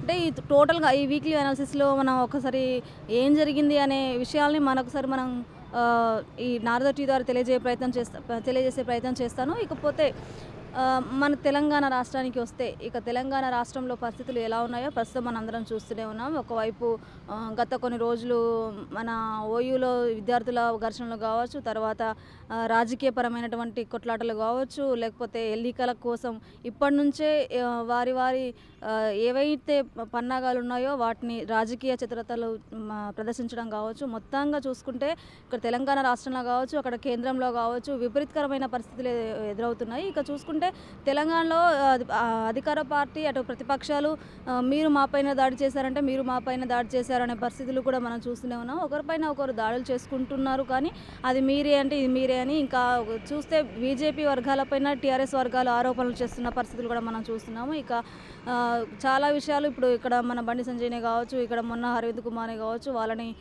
ఏదైతే పర్యటనకు వెళ్తున్నారో లేదా శాంతియుతంగా దీక్షలు చేసుకుంటున్నారో వారిపైన జరిగిన సంఘటనలు కావచ్చు, ఇవన్నీ వీళ్ళు కేవలం టీఆర్ఎస్ వాళ్ళే చేయిస్తున్నారనేసి బీజేపీ వాళ్ళు అంటుంటే, బీజేపీ వాళ్ళే మాకు వ్యతిరేకతగా అన్నీ చేస్తున్నారు కాబట్టి వాళ్ళు ఎవరు చేశారో మాకు తెలియదు, రైతులే చేశారని టీఆర్ఎస్ వాళ్ళన్న సంఘటనలు కూడా మనం అవన్నీ చూసుకున్నాం. ఇక చూసుకుంటే తాజాగా వచ్చిన పరిస్థితులు ఇక కేంద్ర రాష్ట్రంలో దక్షిణాదిలో ఉన్నటువంటి ఏవైతే రాజకీయ పరిణామాలు ఉన్నాయో అక్కడ ఎన్నికల సమావేశాలు జరగడం కావచ్చు, ఎన్నికల కోసం ఎవరి ఎత్తులు వాళ్ళు వేసుకోవడం కావచ్చు, రాజకీయంగా కూడా ఎవరి చిత్రతను వాళ్ళు కనపరిచే ప్రయత్నంలో ఉన్నారు. ఇక రాజకీయ పరిణామాలన్నీ చూసుకుంటే కేంద్రంలో బీజేపీని ఓడించేందుకు ఇటు టీఆర్ఎస్ కేంద్రంలో ఉన్నటువంటి కాంగ్రెస్ బలహీనంగా ఉంది కాబట్టి వారికి ఆర్థిక సాయం చేసేందుకు కూడా ముందుకెళ్తుందనే వార్తలు కూడా మనకు వినిపిస్తున్నాయి. ఇక దేశ రాజకీయాలలో కాంగ్రెస్కు తన వంతు సహకారాన్ని అందిస్తాడు కేసీఆర్ అనే వార్తలు కూడా అక్కడక్కడ వినిపిస్తున్నాయి. ఇక్కడ కేసీఆర్, ఇక్కడ కాంగ్రెస్ ఒకటని బీజేపీ వర్గాలు అంటుంటే, ఇక్కడ బీజేపీ కేసీఆర్ ఒకటేననేసి కాంగ్రెస్ వర్గాలు అంటున్నాయి. ఏది నిజం అనేది తెలియనప్పటికీ కూడా ఎందుకంటే కేంద్రంలో ఉన్నటువంటి బీజేపీని ఓడించేందుకు అటు యూపీలో ఉన్నటువంటి కీలకమైనటువంటి దేశ రాజకీయాలకు కీలకమైనటువంటి యూపీ స్థానాలపైన ప్రత్యేకమైన దృష్టిని సారించి అక్కడ కేంద్రంలో ఉన్నటువంటి ఎవరైతే ప్రత్యక్ష పార్టీలు ఉన్నాయో బీజేపీకి వాళ్ళతో కలిసి వీళ్ళని ఓడించే ప్రయత్నాలు చేసేందుకు కూడా తీవ్రంగా ప్రయత్నిస్తున్నారని తెలుస్తుంది. ఇక మొన్నగా కేసీఆర్ గారు ప్రత్యేకమైనటువంటి వ్యూహాల కోసం ఏర్పరచుకున్నటువంటి పీకే గారు కూడా ఒకానొక సందర్భంలో చెప్పినట్టుగా తెలుస్తుంది. అయితే యూపీ రాజకీయాలలో తనకంటూ ఒక గుర్తింపు కోసం కాంగ్రెస్ దగ్గరికి వెళ్ళినట్టుగా కూడా ఊహాగానాలు కావచ్చు, ఇక్కడ వార్తలు కూడా వినిపిస్తున్నాయి. ఇకపోతే యూపీ అనే రాష్ట్రం అనేది ఒక దేశ రాజకీయాలలో లీడ్ చేయాలనే వాళ్ళకి ప్రత్యేకంగా ఒక పట్టు కావాల్సిన రాష్ట్రం కాబట్టి దానికి సంబంధించి యూపీలో అనేకమైనటువంటి రాజకీయ పరిణామాలు చోటు చేసుకుంటున్నాయి. ఇక రాజకీయాలలో చూసుకున్నట్టయితే ఎవరైతే రాష్ట్రానికి సంబంధించినటువంటి కేసీఆర్ ఉన్నారో వారు కూడా దేశ రాజకీయాలలో తన సత్తా చాటుతాననే విషయాలు కూడా చాలా ప్రచారంలో ఉన్నాయి. ఇక అక్కడ ఏదైతే భూమి పూజ చేశారో టీఆర్ఎస్ పార్టీ కార్యాలయానికి, అది నిజంగా ఎటువంటి వ్యూహాలతో కేసీఆర్ ముందుకెళ్తున్నారు. రాజకీయ చాణక్యుడిగా తనకంటూ ఒక పేరుంది కాబట్టి తన చాణక్యతను చాటుకుంటారా? మొన్నటికి మొన్న నిర్మలా సీతారామన్ గారు ప్రవేశపెట్టినటువంటి బడ్జెట్ విషయంలో కూడా చాలా వివాదాలే రేకెత్తాయి. ఇక చూసుకుంటే కేసీఆర్ గారు ఇది డొల్లా బడ్జెట్, దీనివల్ల ఏ ఉపయోగం లేదు, పని లేక పని కోసం పెట్టుకున్న బడ్జెటే తప్పించి పేద ప్రజలకు కావచ్చు, బలైన బడుగు వర్గాలకు ఎటువంటి ఉపయోగం లేదు దీనివల్ల అని కూడా, అట్లాగే సీతారామన్ గారి పైన కూడా చాలా ఘాటైన వ్యాఖ్యలు చేసిన సందర్భాలు మనం చూసాము. దానికి సంబంధించి బీజేపీ వర్గాలు కూడా చాలా ఘాటుగానే స్పందించారు. ఇంకా ఇదంతా ఒకెత్తైతే, అంతకుముందు రాజకీయాల పరిస్థితులలో కేసీఆర్ గారు ఒక ప్రెస్ మీట్లో రాజ్యాంగాన్ని మార్చాలి అనే ఒక పెద్ద మాటని, అది చాలా దుమారమే రేగింది. అంటే రాజ్యాంగాన్ని మార్చాలి అనే మాట ఓన్లీ కేసీఆర్దేనా? కేసీఆర్ వెనకాల ఇంకేమైనా శక్తులు ఉన్నాయా? అంటే రాజ్యాంగాన్ని సవరించే ఆలోచనలు ఇప్పటి వరకు ఉన్నాయో.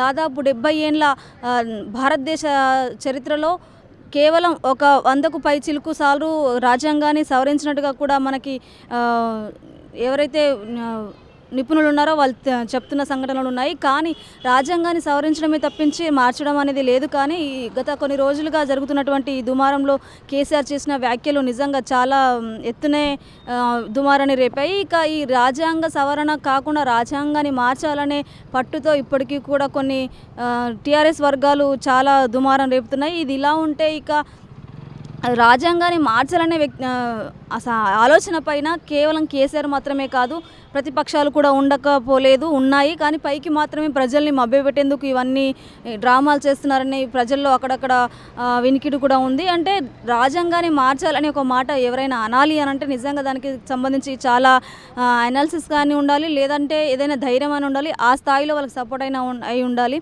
అంటే రాష్ట్ర రాజకీయాల్లో వాళ్ళు ఏం చేసినా వాళ్ళకి చెల్లుతుంది కాబట్టి ఇంత పెద్ద మాటలు మాట్లాడారా అనే దానికి స్థానం లేదు. ఎందుకంటే ఖచ్చితంగా దీనికి అటు బీజేపీ వర్గాలు కావచ్చు, ఇటు కాంగ్రెస్ వర్గాలు కావచ్చు, లేకపోతే ఎవరైనా సరే నియంత్రణ పాలన కోరుకుంటున్నారా?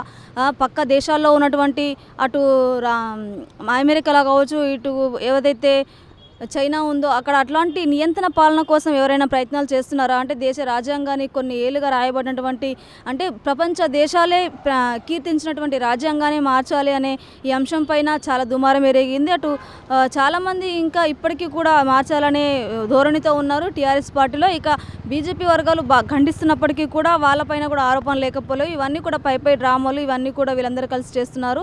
రాజ్యాంగానికి ముప్పు వాటిల్లితే తాము ఎంతకైనా తెగిస్తామని ఇటు ఆర్ఎస్ ప్రవీణ్ కుమార్ కావచ్చు, ఇటు బడుగు బలైన వర్గాలు కావచ్చు కొంతవరకు రియాక్ట్ అయిన పరిస్థితులు చూసాము. ఇంకా చాలా గట్టి స్థాయిలోనే బీజేపీ వర్గాలు కావచ్చు, కాంగ్రెస్ వర్గాలు కావచ్చు చాలా గట్టిగానే వాళ్ళు ప్రతిపక్షాలుగా వాళ్ళు ఏదైతే వాదించాలో, ఏదైతే ఖండించాలో గట్టిగానే ఖండించారు. ఇక ఈ రెండు అంశాలు చాలా దుమారాన్ని రేపాయి. ఒకటి నిర్మలా సీతారామన్ గారు ప్రవేశపెట్టినటువంటి బడ్జెట్ కావచ్చు, ఇంకోటి అంబేద్కర్ గారు రచించినటువంటి రాజ్యాంగాన్ని మార్చాలి అనే అంశం కావచ్చు. ఈ రెండు అంశాలు రాష్ట్రంలో నిజంగా చాలా పెద్ద దుమారాన్ని రేపాయి. తద్వారా అంతేకాకుండా రాజకీయ నాయకులు ఏదైతే క్రమశిక్షణ నియమ నిబద్ధత ఉండాలో అది లేకుండా ఏకంగా మీడియా ముఖంగా చెడు మాటలు మాట్లాడడం, అది దుష్ప్రభావం ఎంతైనా రాష్ట్ర రాజకీయాలే కాదు పౌరులపైన కూడా అది చాలా చెడు ప్రభావాన్ని చూపుతుంది. ఇక రాజ్యాంగ ప్రకారం అయితే ఎవరైతే నియమ నిబంధనలతో ఒక క్రమశిక్షణతో ఉండాలో రాజకీయ నాయకుడు, అటువంటి క్రమశిక్షణ అనేది లేకుండా పూర్తి స్థాయి క్రమశిక్షణ లోపించి వీళ్ళు ఏంటంటే ఏదైనా చెడు మాటలు ఏవైతే మాట్లాడకూడదో అటువంటి చెడు మాటలను మాట్లాడే ప్రయత్నం చేసి మీడియా ముఖంగా మాట్లాడి అసలు ప్రజాస్వామ్యానికి ఏం చెప్పాలనుకుంటారో అర్థం కాకుండా నోటికి వచ్చినట్టుగా మాట్లాడుతున్నటువంటి రాజకీయ నాయకులు మాట్లాడుతున్నటువంటి తీర్థనలు కూడా మనం చూస్తున్నాము. ఇది ఎంతవరకైనా ఏదైనా టీవీ చూడాలన్నా, ఛానల్ చూడాలన్నా, వార్తలు వినాలంటే ముందుగా బూతులు వినాలి అనే పరిస్థితి ఏర్పడింది. అటువంటి పరిస్థితిలో రాష్ట్ర రాజకీయ నాయకులు ఉన్నారంటే నిజంగా ఇదొక దౌర్భాగ్యమైన పరిస్థితి అని చెప్పుకోవచ్చు. ఇక ఇవన్నీ పరిస్థితులు ఇవన్నీ ప్రజలు వింటున్నప్పటికీ కూడా వాళ్ళు ఏం చేస్తారు, ఎలా నాయకులకి బుద్ధి చెప్తారనేది ఎన్నికలు వచ్చే వరకు మనం వేచి చూడాల్సి ఉంటుంది. ఇక రాష్ట్ర రాజకీయాల పరిస్థితి కొంతవరకు ఇలా ఉంది. దేశ రాజకీయాలలో వాళ్ళు యూపీ ఎలక్షన్ల కోసం కావచ్చు, ఇంకా మిగతా రాబోయే ఎన్నికల్లో మళ్ళీ వారి స్థానాన్ని దక్కించుకునేందుకు అటు బీజేపీ గట్టిగా పోరాడుతుంటే ఇక్కడ కాంగ్రెస్ మళ్ళీ కోల్పోయిన తన శౌర్యాన్ని మళ్ళీ ప్రదర్శించేందుకు తమ పార్టీని తమ పార్టీని అధికారంలో తెచ్చేందుకు వాళ్ళు గట్టి ఏర్పాట్లు చేసుకుంటున్నారు. ఇక్కడ మాయావతి లాంటి పార్టీలు కూడా చాలా గట్టిగానే పోటీకి సన్నద్ధమవుతున్నారు. ఇక ఇలాంటి పరిస్థితులలో కేసీఆర్ గారు దేశ రాజకీయాలలో వెళ్ళాలి అనుకుంటున్న తరుణంలో ఇటువంటి వ్యాఖ్యలు చేయడం నిజంగా అది తన రాజకీయానికే ఒక రకంగా ఇబ్బందికరమైన పరిస్థితులు అయితే, మరో రకంగా రాష్ట్రానికి ఏమి చేయలేని కేసీఆర్ రాష్ట్రంలో ఇటువంటి మాటలు మాట్లాడుతున్న కేసీఆర్ దేశానికి ఏం చేస్తాడు, దేశ రాజకీయాల్లో ఈయనకు అంత సీన్ లేదు అనే మాటని బీజేపీ వర్గాలు అంటున్నాయి. మరి కేసీఆర్ అంటే ఏంటో చూపిస్తాను అని అంటూ కేసీఆర్ వర్గాలు కావచ్చు, అటు కేసీఆర్ కావచ్చు వాళ్ళు చెప్పడం ఇది మనం వింటున్నాము. ఇకపోతే ఏదైతే కేసీఆర్ గారు చెప్పారో మన దేశంలో ఉన్నటువంటి దళిత బంధు రాష్ట్రంలో ఉన్నటువంటి దళిత బంధు కావచ్చు, లేకపోతే ఇంకేదైనా కళ్యాణ లక్ష్మి కావచ్చు, ఇలాంటి పథకాలన్నీ కూడా పక్క రాష్ట్రాలు అవలంబిస్తున్నారు. మా పథకాలు చాలా గొప్పవి అని ఇటు కేసీఆర్ కావచ్చు, అటు కేటీఆర్ కావచ్చు చాలా సందర్భాల్లో చెప్తున్నారు. ఇక దేశ రాష్ట్ర రాజకీయాల్లో కూడా కళ్యాణ లక్ష్మి లాంటివి కానీ లేక దళిత బంధు లాంటివి కానీ తీసుకొచ్చి ప్రజలకు మేలు చేసి అప్పుడు మీరేంటో నిరూపించుకోండి అనే సవాలు కూడా ఇటు కేటీఆర్ కావచ్చు, అటు కేసీఆర్ కావచ్చు గట్టిగా విసరడం మనం చూస్తున్నాము. ఇక రాజకీయ పరిణామాలు ఈ విధంగా ఉంటే ఇక రాష్ట్రంలో నిన్న జరిగినటువంటి రామానుజాచారి విగ్రహావిష్కరణ యాగశాలలో జరిగినటువంటి ఒక సంఘటన నిజంగా అది రాజకీయాల్లో కాలు దువ్వుతున్న మాటకి నిదర్శనమా, లేకపోతే ప్రజల్ని మభ్యపెట్టడానికి ఇది ఒక డ్రామానా అనేది ప్రజల్లో ఇంకొస్త డైలమానే ఉందని చెప్పాలి. ఎందుకంటే దేశ ప్రధాని వస్తున్నప్పుడు ఒక ముఖ్యమంత్రి రాష్ట్ర పౌరునిగా దేశ పౌరుని మొదటి పౌరుని ఓకే నిన్న చూసుకున్నట్టయితే ఇవన్నీ ఒకలా ఉన్నట్టు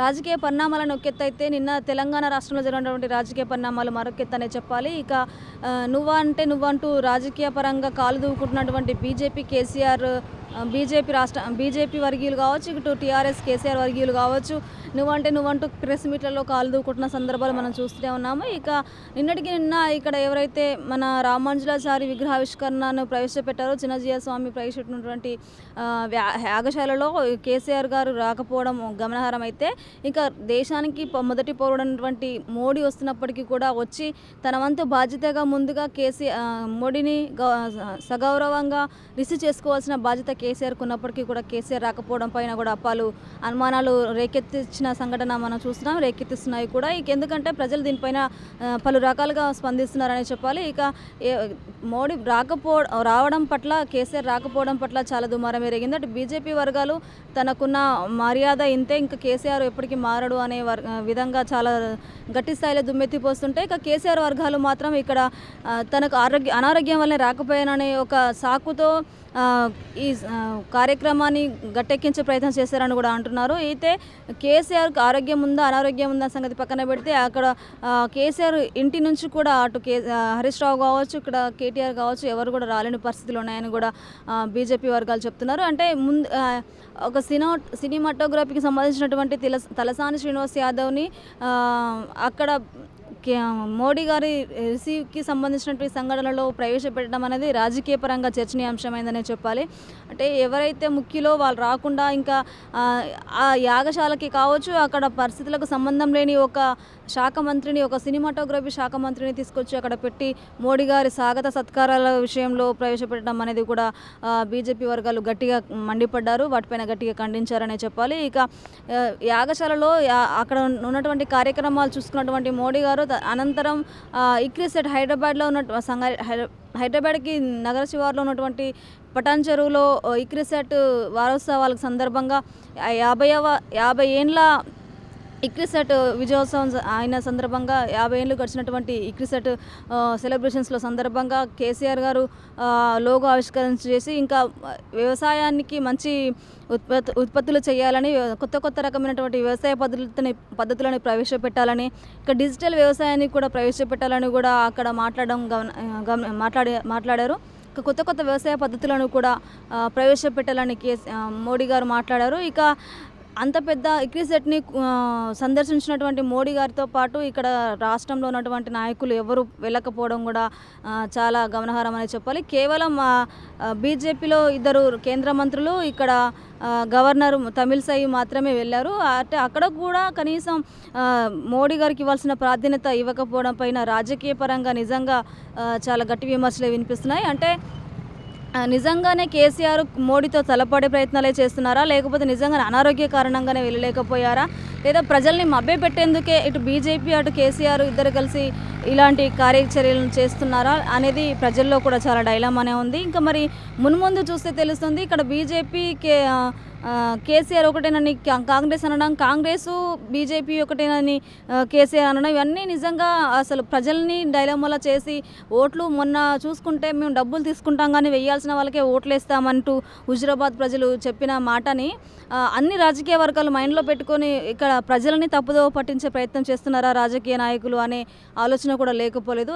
ఏది ఏమైనప్పటికీ దేశ రాజకీయాలు మొదలు రాష్ట్ర రాజకీయాల వరకు అట్టుడికిపోతున్నాయి. ఇంకా ఎన్నికలకు 1-2 సంవత్సరాల సమయం ఉన్నప్పటికీ కూడా రాష్ట్రాలు కావచ్చు అటు దేశంలో కావచ్చు ఇప్పటి నుంచే పావులు కదపడం గమనార్హం అనే చెప్పాలి. ఎందుకంటే ప్రతిసారి కూడా ఎన్నికలు మరో 6 నెలల్లో ఉన్నాయనగా కూడా ఏదో కొద్దిపాటి హడావిడి ఉండేది. కనీసం ఒక 3-4 నెలలు ఉందన్నప్పటి నుంచి పూర్తి స్థాయిగా వాళ్ళు ఎన్నికల కోసం సిద్ధమయ్యేవాళ్ళు. ఎన్నికల హడావిడిగా ఎన్నికల హోరు మొదలయ్యేది. కానీ ఇప్పుడు చూసుకుంటే ముందే ఒక సంవత్సరానికి ముందే ఎన్నికలు వచ్చినట్టుగా కనిపిస్తుంది. ఈ విధంగా మన మోడీ గారి స్వాగత సత్కారాలు కావచ్చు, ఇక్కడ ఇక్రిసాట్లో వారు లాంచ్ చేసినటువంటి ఇక్రిసాట్ కొత్త లోగోను కావచ్చు, వ్యవసాయానికి సంబంధించి ఎంతో గొప్పగా చెప్తారు. వ్యవసాయానికి ముందు ప్రాధాన్యత ఇస్తామని కేసీఆర్ గారు ఇంకెన్నో చెప్తారు. ఇక్కడ ఇరిగేషన్ ప్రాజెక్టులు కూడా తాము ఎంతో గొప్పగా చేస్తామని చెప్తారు. ఇటువంటి పరిస్థితులలో కూడా కేసీఆర్ గారు కావచ్చు, ఇక్కడ వ్యవసాయ శాఖ మంత్రి కావచ్చు వచ్చి అక్కడ మోడీ గారిని స్వాగత సత్కారాలతో అక్కడ ఇక్రిసాట్లో వివరించి వ్యవసాయ పద్ధతులు ఇవి అని చెప్పాల్సిన అవసరం ఎంతైనా ఉండింది. కానీ అక్కడ కూడా టీఆర్ఎస్ పార్టీ వర్గీయులు ఎవరు హాజరు కాకపోవడం కూడా ఇక్కడ బీజేపీతో సై అంటే సై అంటూ ఎన్నికల పర్వానికి కావచ్చు ఇక్కడ రాజకీయ పరంగా వాళ్ళు కాలు దూవుతున్నారని చెప్పడానికి ఇది ఒక సంకేతం అని చాలా వర్గాలు కూడా మాట్లాడుకోవడం గమనార్హం అని చెప్పాలి. ఇక నిజంగానే ఇక్కడ వీళ్ళు మోడీతో రాజకీయ పరంగా ఏదైనా అయితే ఈ విధంగా ఏదైనా సరే రాజకీయ పరంగా ఎదుర్కొనేందుకే రెడీగా ఉన్నారా? మోడీతో సై అంటే సై అంటూ సవాల్ విసురుతున్నటువంటి కేసీఆర్ గారి వర్గాలు నిజంగానే అవి ఇప్పుడు ఈ రోజటి నిన్నటి యాగంలో వారికి చూపించారా అనే మాటలు కూడా వినిపిస్తున్నాయి. ఇది ఇలా ఉంటే ఇంకా దేశ రాష్ట్ర రాజకీయాలు, తెలంగాణ రాష్ట్ర రాజకీయాలు, దేశ రాజకీయాలు ఈ విధంగా ఉంటే ఇంకా మన పక్క తెలుగు రాష్ట్రంలో చూసుకుంటే అక్కడ జగన్ పైన కూడా వ్యతిరేకత చాలా గట్టిగానే ఉంది. ఇక ఎప్పటి నుంచో పవన్ కళ్యాణ్కి యూత్లో మంచి ఫాలోయింగ్ ఉన్నప్పటికీ కూడా ఎన్నికల సమయానికి రాగానే అది కాస్త దెబ్బపడిపోతుంది. మరి ఈసారైనా గట్టిగా కొట్టాలి, రాజకీయాల్లో గట్టిగా నిలబడాలి అనుకుంటున్నటువంటి పవన్ రాజకీయ చతురత పారుతుందా? ఇప్పుడంటే మొన్న గతంలో చూసుకుంటే కొత్తగా రాజకీయాల్లోకి వచ్చారు, అది సినిమాలో చేసినంత ఈజీ కాదు అనే విమర్శలు పవన్ కళ్యాణ్ పైన తీవ్ర స్థాయిలో వచ్చాయి. కానీ ఆయన ఓడిపోయి కేవలం ఒక్క సీటే వచ్చినప్పటికీ కూడా బాధపడి ఇంకా రారేమో రాజకీయాలకు అనుకున్నప్పటికీ కూడా అందరికీ పెద్ద షాకే ఇచ్చారు. పోయి తను ఎలా అనాలిసిస్ చేసుకొని గెలుపు ఓటమిలు సహజమే కాబట్టి మళ్ళీ ప్రజల్లోకి వెళ్ళాలంటూ పవన్ కళ్యాణ్ ప్రజల్లోకి వచ్చి తన వంతు రాజకీయ కార్యక్రమాలు చేయడం కావచ్చు అక్కడ మనం చూస్తూనే ఉన్నాం. ఇక ఏదైనా కేసీఆర్ గారి పాలనా విధానాన్ని కొంతవరకు జగన్ కూడా అక్కడ అమలు పరుస్తున్నాడనే మాటలు కూడా లేకపోలేదు. ఇంకా ప్రజల్లో అటువంటి మాటలు కూడా వినిపిస్తున్నాయి. ఇక్కడ ఏదైతే కేసీఆర్ పాలనా విధానాన్ని కొనసాగిస్తున్నారో దానిలో కొంతవరకు జగన్ కూడా అటువంటి పాలనా కార్యాచరణను ఉపయోగిస్తున్నాడని తెలుస్తోంది. ఇక కేవలం జగన్ మాత్రమే కాదు, దేశ రాజకీయాలే మా పద్ధతులను పాటిస్తున్నాయని కేసీఆర్ చాలా సందర్భాల్లో చెప్పిన కేసీఆర్ కావచ్చు, కేటీఆర్ కావచ్చు, టీఆర్ఎస్ వర్గాలు చాలా సందర్భాల్లో చెప్పిన విషయాలు మనం వినే ఉన్నాము. ఇక పక్క రాష్ట్రంలో రాజకీయాలు కూడా అక్కడ కూడా వేడిగానే ఉన్నాయి. ఇక్కడ చంద్రబాబు మరోసారి కూడా తమ తెలంగాణలో టీడీపీ పార్టీ పూర్తి స్థాయిలో తన గుర్తింపును కోల్పోయింది. కనీసం ఆంధ్రప్రదేశ్లో అయిన వారి పార్టీకి జీవం పోసి మరోసారి అధికారంలోకి రావాలని అక్కడ టీడీపీ వర్గాలు కూడా చాలా గట్టిగానే ప్రయత్నం చేస్తున్నాయి. ఇక టీడీపీ అనేది తెలంగాణలో ఒకప్పుడు వెలిగిన పార్టీ, కానీ నేడు టీడీపీ పార్టీ తెలంగాణలో పూర్తిగా కనుమరుగైపోయింది. ఇక కాంగ్రెస్ విషయానికి వస్తే తెలంగాణ కాంగ్రెస్ విషయానికి వస్తే తెలంగాణ రాష్ట్రంలో మన ఎవరైతే రేవంత్ రెడ్డి వచ్చారు. రేవంత్ రెడ్డి వచ్చిన తర్వాత కొన్ని మార్పు చేర్పులు జరిగాయి అని చెప్పాలి. ఇక అంతర్గతంగా చాలా పోరుంది ఆయా పార్టీలో. కాంగ్రెస్ పార్టీలో ముఖ్యంగా ఎదగకపోవడానికి కారణం కావచ్చు, రాజకీయంగా ఓడిపోవడానికి కారణాలు అంతర్గత సమస్యలు అని చాలామంది కూడా రాజకీయ విశ్లేషకులు చెప్పడం గమనార్హం. ఇంకా ఎందుకంటే వాళ్ళే ఐక్యత లేకపోవడం, పార్టీలో ఐక్యత లోపించడం వల్లే వీళ్ళంతా కూడా రాజకీయంగా ఎదగలేకపోతున్నారు. కాంగ్రెస్ పార్టీ కనుమరుగైపోతుందని చెప్తున్నారు. ఇంకా తెలంగాణ ఇచ్చిన తర్వాత తెలంగాణ ప్రకటించిన తర్వాత మొదటిసారి టీఆర్ఎస్ వచ్చినప్పటికీ కూడా తర్వాత కాంగ్రెస్కి తిరుగుండదు అనుకునే నమ్మకంతో వాళ్ళు కాంగ్రెస్ని ఏదైతే తెలంగాణను ప్రకటించినారో, కానీ అటువంటి పరిస్థితులు లేకుండా పూర్తిగా రాజకీయపరమైనటువంటి పరిస్థితులన్నీ కూడా కేసీఆర్ చేతిలోకి వెళ్ళిపోవడం మనం గమనిస్తూనే ఉన్నాము. ఇక ఈ పరిస్థితులలో మళ్ళీ రాబోయే ముందస్తు ఎన్నికలకు వెళ్తాడు కేసీఆర్ అనే చాలామంది అక్కడక్కడ వినిపిస్తున్నాయి. ప్రతిపక్ష పార్టీలు కూడా అంటున్నాయి. కానీ నిన్న మనం మొన్నటి ఇంటర్వ్యూలో మనం వారి మాటలు చూసాం. ముందస్తు ఎన్నికలు తమకు అవసరం లేదు, మేము ముందస్తుకు వెళ్ళాల్సిన పనే లేదు, తమ పార్టీ చాలా గట్టి నమ్మకంతో ఉంది, ప్రజల్లో తమకు మంచి గుర్తింపు ఉంది కాబట్టి రాబోయే ఎన్నికల్లో మళ్ళీ తమ పార్టీ అధికారంలోకి వస్తుందని కూడా టీఆర్ఎస్ వర్గాలు కూడా చెప్తున్నాయి.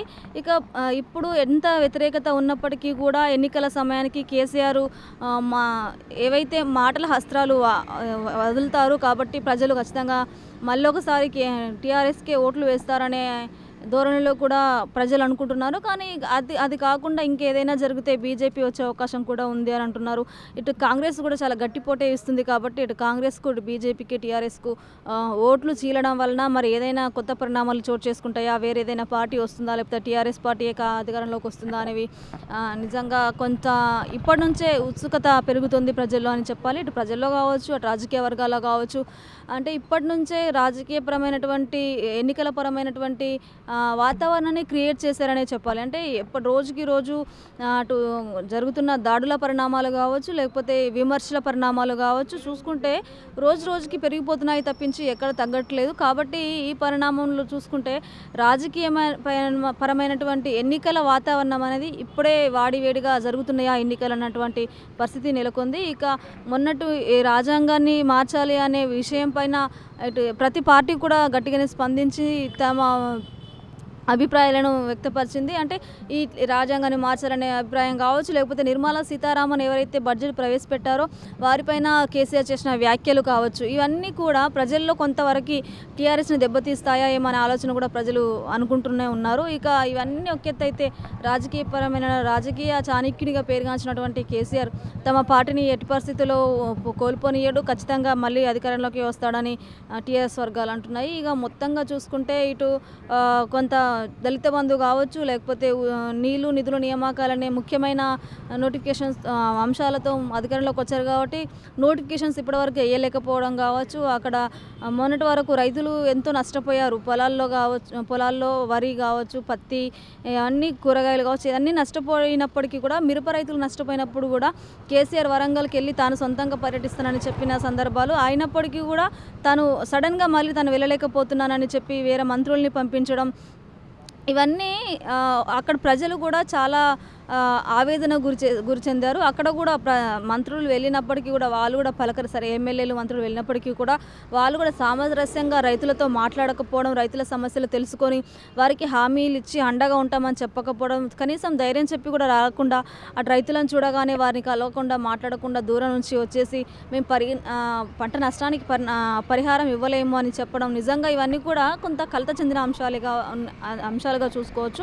అంటే రైతులకు మేము రైతు బంధు వేస్తున్నాం కాబట్టి వాళ్ళు మాకు ఓటు వేస్తారు అనేది అధికారం ఒకటి టీఆర్ఎస్ వర్గాలకు ఉంటే, ఇక్కడ రైతులు ఎప్పుడైతే నష్టపోతున్నారో ఆయా సందర్భాల్లో కేసీఆర్ కానీ ఇక్కడ కేసీఆర్ సంబంధించినటువంటి పార్టీ సభ్యులు కావచ్చు, ఎమ్మెల్యేలు, ఎంపీలు, సొంత నియోజకవర్గ ఎమ్మెల్యేలు కూడా ఎవరు కూడా వెళ్ళి ప్రజల్ని పరామర్శించకపోవడం, ఇవన్నీ కూడా ఒక రకంగా కేసీఆర్కి కొంత విమర్శని ఇంకా ఎక్కువగా పెంచే అవకాశాలు కూడా లేకపోలేదని అంటున్నారు. ఇక అటు నిజామాబాద్లో కవిత నియోజకవర్గంగా ఉన్నటువంటి నిజామాబాద్లో ఇప్పుడు ప్రస్తుతం బీజేపీ సభ్యుడైనటువంటి ధర్మపురి అరవింద్ గారు చాలా స్ట్రాంగ్ అయ్యారు. ఇప్పుడు అక్కడ అంటే పసుపు బోర్డు గురించి కావచ్చు, ఎగుమతుల గురించి కావచ్చు, చాలా అంశాలు వారు ప్రస్తావనకు తీసుకురావడం.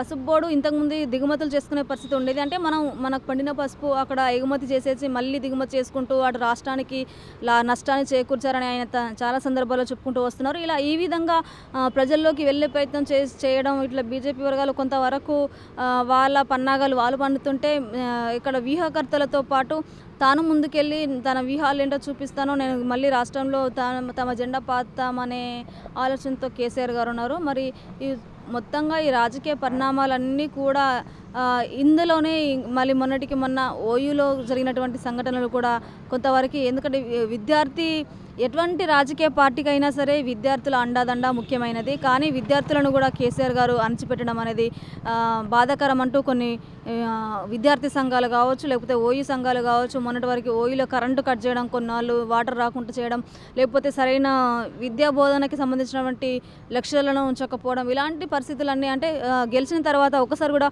ఓయూకి రాని కేసీఆర్ అంటూ మళ్ళీ చాలా విమర్శలు అంటే విద్యార్థి సంఘాల్లో కావచ్చు, విద్యార్థుల్లో కావచ్చు, ఇటు రాజకీయ పరంగా కావచ్చు, అటు వ్యవసాయ పరంగా కొంతమందికి వీళ్ళు సహాయ సహకారాలు అందించకపోవడం కావచ్చు, ఇవన్నీ కొన్ని వ్యతిరేకతలు కేసీఆర్ పైన ఉన్నప్పటికీ కూడా సమయాన్ని బట్టి కేసీఆర్ గారు వారి వాగ్దాటితో ప్రజలందరినీ మైమర్పించేసి తన ఓటు హక్కుని ప్రజలతో వేయించుకొని మళ్ళీ తన అధికారంలోకి వచ్చే ప్రయత్నం చేస్తాడు.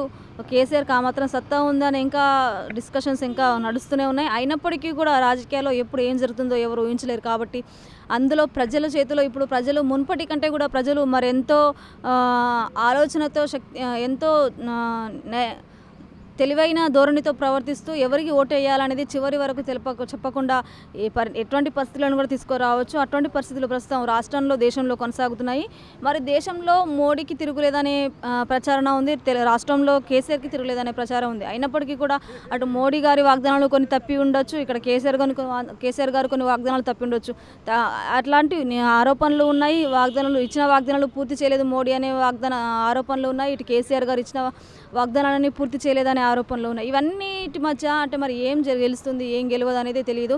ఇంకా ఇవన్నీ ఒక ఎత్తు అయితే మొన్నటికి మొన్న కేసీఆర్ గారు నల్లధనాన్ని తీసుకొచ్చి ప్రజల్లో అకౌంట్లో 15 కోట్లు వేస్తానన్న మోడీ మరి ఇప్పటి వరకు వేయలేదు. కేవలం విజయ్ మాల్యా కావచ్చు, ఇంకా నీరవ్ మోడీ లాంటి వాళ్ళకే ఆయన రాష్ట్ర నాయకుడిగా ప్రవర్తించాడు తప్పించి బ్యాంకులకి నష్టం చేసి కోటీశ్వరులను చేసి దేశాలు దాటించి నల్లధనం తెస్తున్న మోడీ తీసుకురాలేదు అనేసి ఘాటైన వ్యాఖ్యలు చేశారు. ఇక నిజంగా అంత దమ్ము ధైర్యం ఉంటే ముందు దేశంలో కూడా దళిత బంధును ప్రవేశపెట్టి అందరికీ పంచండి అనేసి మా సవాళ్ళు కూడా ఇటు కేసీఆర్ కావచ్చు, ఇటు కేటీఆర్ కావచ్చు విసరడం నిజంగా మనం గమనించాల్సిన అంశం అనుకోవాలి. ఇంకా మోడీ కేవలం గుజరాత్కి మాత్రమే ప్రధాని, కానీ రాష్ట్రానికి కాదు, మిగతా రాష్ట్రాలకు కాదు అనే కేసీఆర్ వ్యాఖ్యలపైన బీజేపీ వర్గాలు గట్టిగానే మండిపడ్డాయి. అలా ఒక విధంగా గుజరాత్కి మాత్రమే ముఖ్యమంత్రి, మిగతా రాష్ట్రాలకు ముఖ్యమంత్రి కాదు అని ఈ అంశాలపైన కూడా బీజేపీ వర్గాలు చాలా గట్టిగానే మండిపడ్డాయి. ఇక దానికి ఘాటుగా స్పందించినటువంటి బీజేపీ వర్గాలు ఏమన్నారంటే, ఆ లెక్కన చూసుకుంటే కేసీఆర్ కేవలం సిద్దిపేటకి మాత్రమే ముఖ్యమంత్రి, లేకపోతే సిరిసిల్లకు మాత్రమే ముఖ్యమంత్రి, అంటే తండ్రి కొడుకుల నియోజకవర్గాలకే మాత్రమే ముఖ్యమంత్రి అనుకోవాలా మరి అనే విధంగా విమర్శలు చేశారు. మరి విమర్శకి ప్రతి విమర్శ అన్నట్టుగా రాజకీయ ధోరణి జరుగుతుంది తప్ప ప్రజలకి దీనివల్ల ఇటువంటి విమర్శల వల్ల ప్రజలకు ఏం ఉపయోగం లేదు. ఏదైనా చేయాలనుకుంటే ప్రజలకు సేవ చేసి మేము చేసామని నిరూపించుకోవాలని, అంతే తప్పించి ప్రజలను అడ్డం పెట్టుకొని తాము పూటెలా తీస్తున్నారు అటు బీజేపీ, ఇటు కేసీఆర్ పార్టీ అని ప్రజల్లో కూడా ఒక సందిగ్ధత ఉంది. మరి ఇటువంటి సందిగ్ధతలో అసలు బీజేపీని నమ్మాలా, కాంగ్రెస్ని నమ్మాలా, టీఆర్ఎస్ని నమ్మాలా అనేది ప్రజలకి కూడా పూర్తి స్థాయిలో నమ్మకం లేదు. ఇంకా ఎన్నికలకు చాలా సమయం ఉంది కాబట్టి ఎటువంటి పరిస్థితులు మారబోతున్నాయి, మరి రాజకీయాలు ఎలా మారబోతున్నాయి అనేది ఇప్పుడు ఈ రోజు ఉన్న పరిస్థితి ఇది.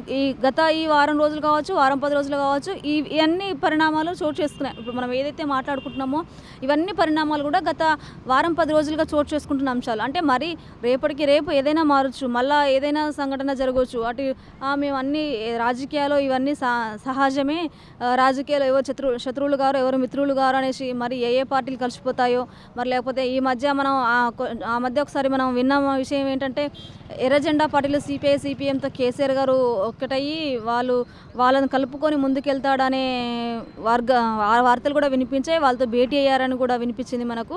మరంటే నిజంగానే కేసీఆర్ పైన పూర్తి స్థాయి వ్యతిరేకత ఉన్నటువంటి సిపిఐ సిపిఎంలు కూడా కేసీఆర్తో కలిసి వెళ్తారా, వెళ్తే ఒకవేళ నిజంగా బలం చేకూరుతుందా? మరి అలాగే మరి టీఆర్ఎస్ని కానీ బీజేపీని కానీ కాంగ్రెస్ని కానీ ఇండైరెక్ట్గా మరి ఎవరినైనా కొనే పరిస్థితిలో ఉన్నాడా అనే మాటలు కూడా ప్రజల్లో లేకపోలేదు. ఇటువంటి రాజకీయ పరిణామాలన్నీ మళ్ళీ ఎలా జరగబోతున్నాయి, ఎటువంటి రాజకీయ పరిణామాలు చోటు చేసుకోబోతున్నాయి అనేది కూడా మళ్ళీ మనం నెక్స్ట్ అనాలిసిస్లో చూసుకుందాం. ఇప్పటివరకు చూసుకున్నట్టయితే అటు దేశ రాష్ట్ర రాజకీయాలు, రెండు తెలుగు రాష్ట్రాల రాజకీయాలు ఈ విధంగా ఉంటే దేశ రాజకీయాలు అలా ఉన్నాయి. ఇంకా ముఖ్యంగా బీజేపీ వర్సెస్ టీఆర్ఎస్గా నడుస్తుంది ప్రస్తుత పరిస్థితులన్నీ కూడా. అటు టీఆర్ఎస్ అటు బీజేపీ. అంటే ఇప్పుడు మనం నిన్నటి మోడీ గారి పర్యటనతో పూర్తిగా బీజేపీకి టీఆర్ఎస్కి టగ్ ఆఫ్ వార్ నడుస్తుందనే అంశాన్ని పైకి చూసుకున్నప్పటికీ కూడా అంతర్గతంగా అలాంటిది ఏమీ లేదు అనే ప్రజల వాదన కూడా ఉంది. మరి ఇవి ఎంతవరకు నిజం అనేది కొన్నాళ్ళు మనం వేచి చూడాలి. దేశ రాజకీయాలలో కాంగ్రెస్కు తన వంతు సహకారాన్ని అందిస్తాడు కేసీఆర్ అనే వార్తలు కూడా అక్కడక్కడ వినిపిస్తున్నాయి. ఇక్కడ కేసీఆర్, ఇక్కడ కాంగ్రెస్ ఒకటని బీజేపీ వర్గాలు అంటుంటే, ఇక్కడ బీజేపీ కేసీఆర్ ఒకటేననేసి కాంగ్రెస్ వర్గాలు అంటున్నాయి. ఏది నిజం అనేది తెలియనప్పటికీ కూడా ఎందుకంటే కేంద్రంలో ఉన్నటువంటి బీజేపీని ఓడించేందుకు అటు యూపీలో ఉన్నటువంటి కీలకమైనటువంటి దేశ రాజకీయాలకు కీలకమైనటువంటి యూపీ స్థానాలపైన ప్రత్యేకమైన దృష్టిని సారించి అక్కడ కేంద్రంలో ఉన్నటువంటి ఎవరైతే ప్రత్యక్ష పార్టీలు ఉన్నాయో బీజేపీకి, వాళ్ళతో కలిసి వీళ్ళని ఓడించే ప్రయత్నాలు చేసేందుకు కూడా తీవ్రంగా ప్రయత్నిస్తున్నారని తెలుస్తుంది. ఇక మొన్నగా కేసీఆర్ గారు ప్రత్యేకమైనటువంటి వ్యూహాల కోసం ఏర్పరచుకున్నటువంటి పీకే గారు కూడా ఒకానొక సందర్భంలో చెప్పినట్టుగా తెలుస్తుంది. అయితే యూపీ రాజకీయాలలో తనకంటూ ఒక గుర్తింపు కోసం కాంగ్రెస్ దగ్గరికి వెళ్ళినట్టుగా కూడా ఊహాగానాలు కావచ్చు, ఇక్కడ వార్తలు కూడా వినిపిస్తున్నాయి.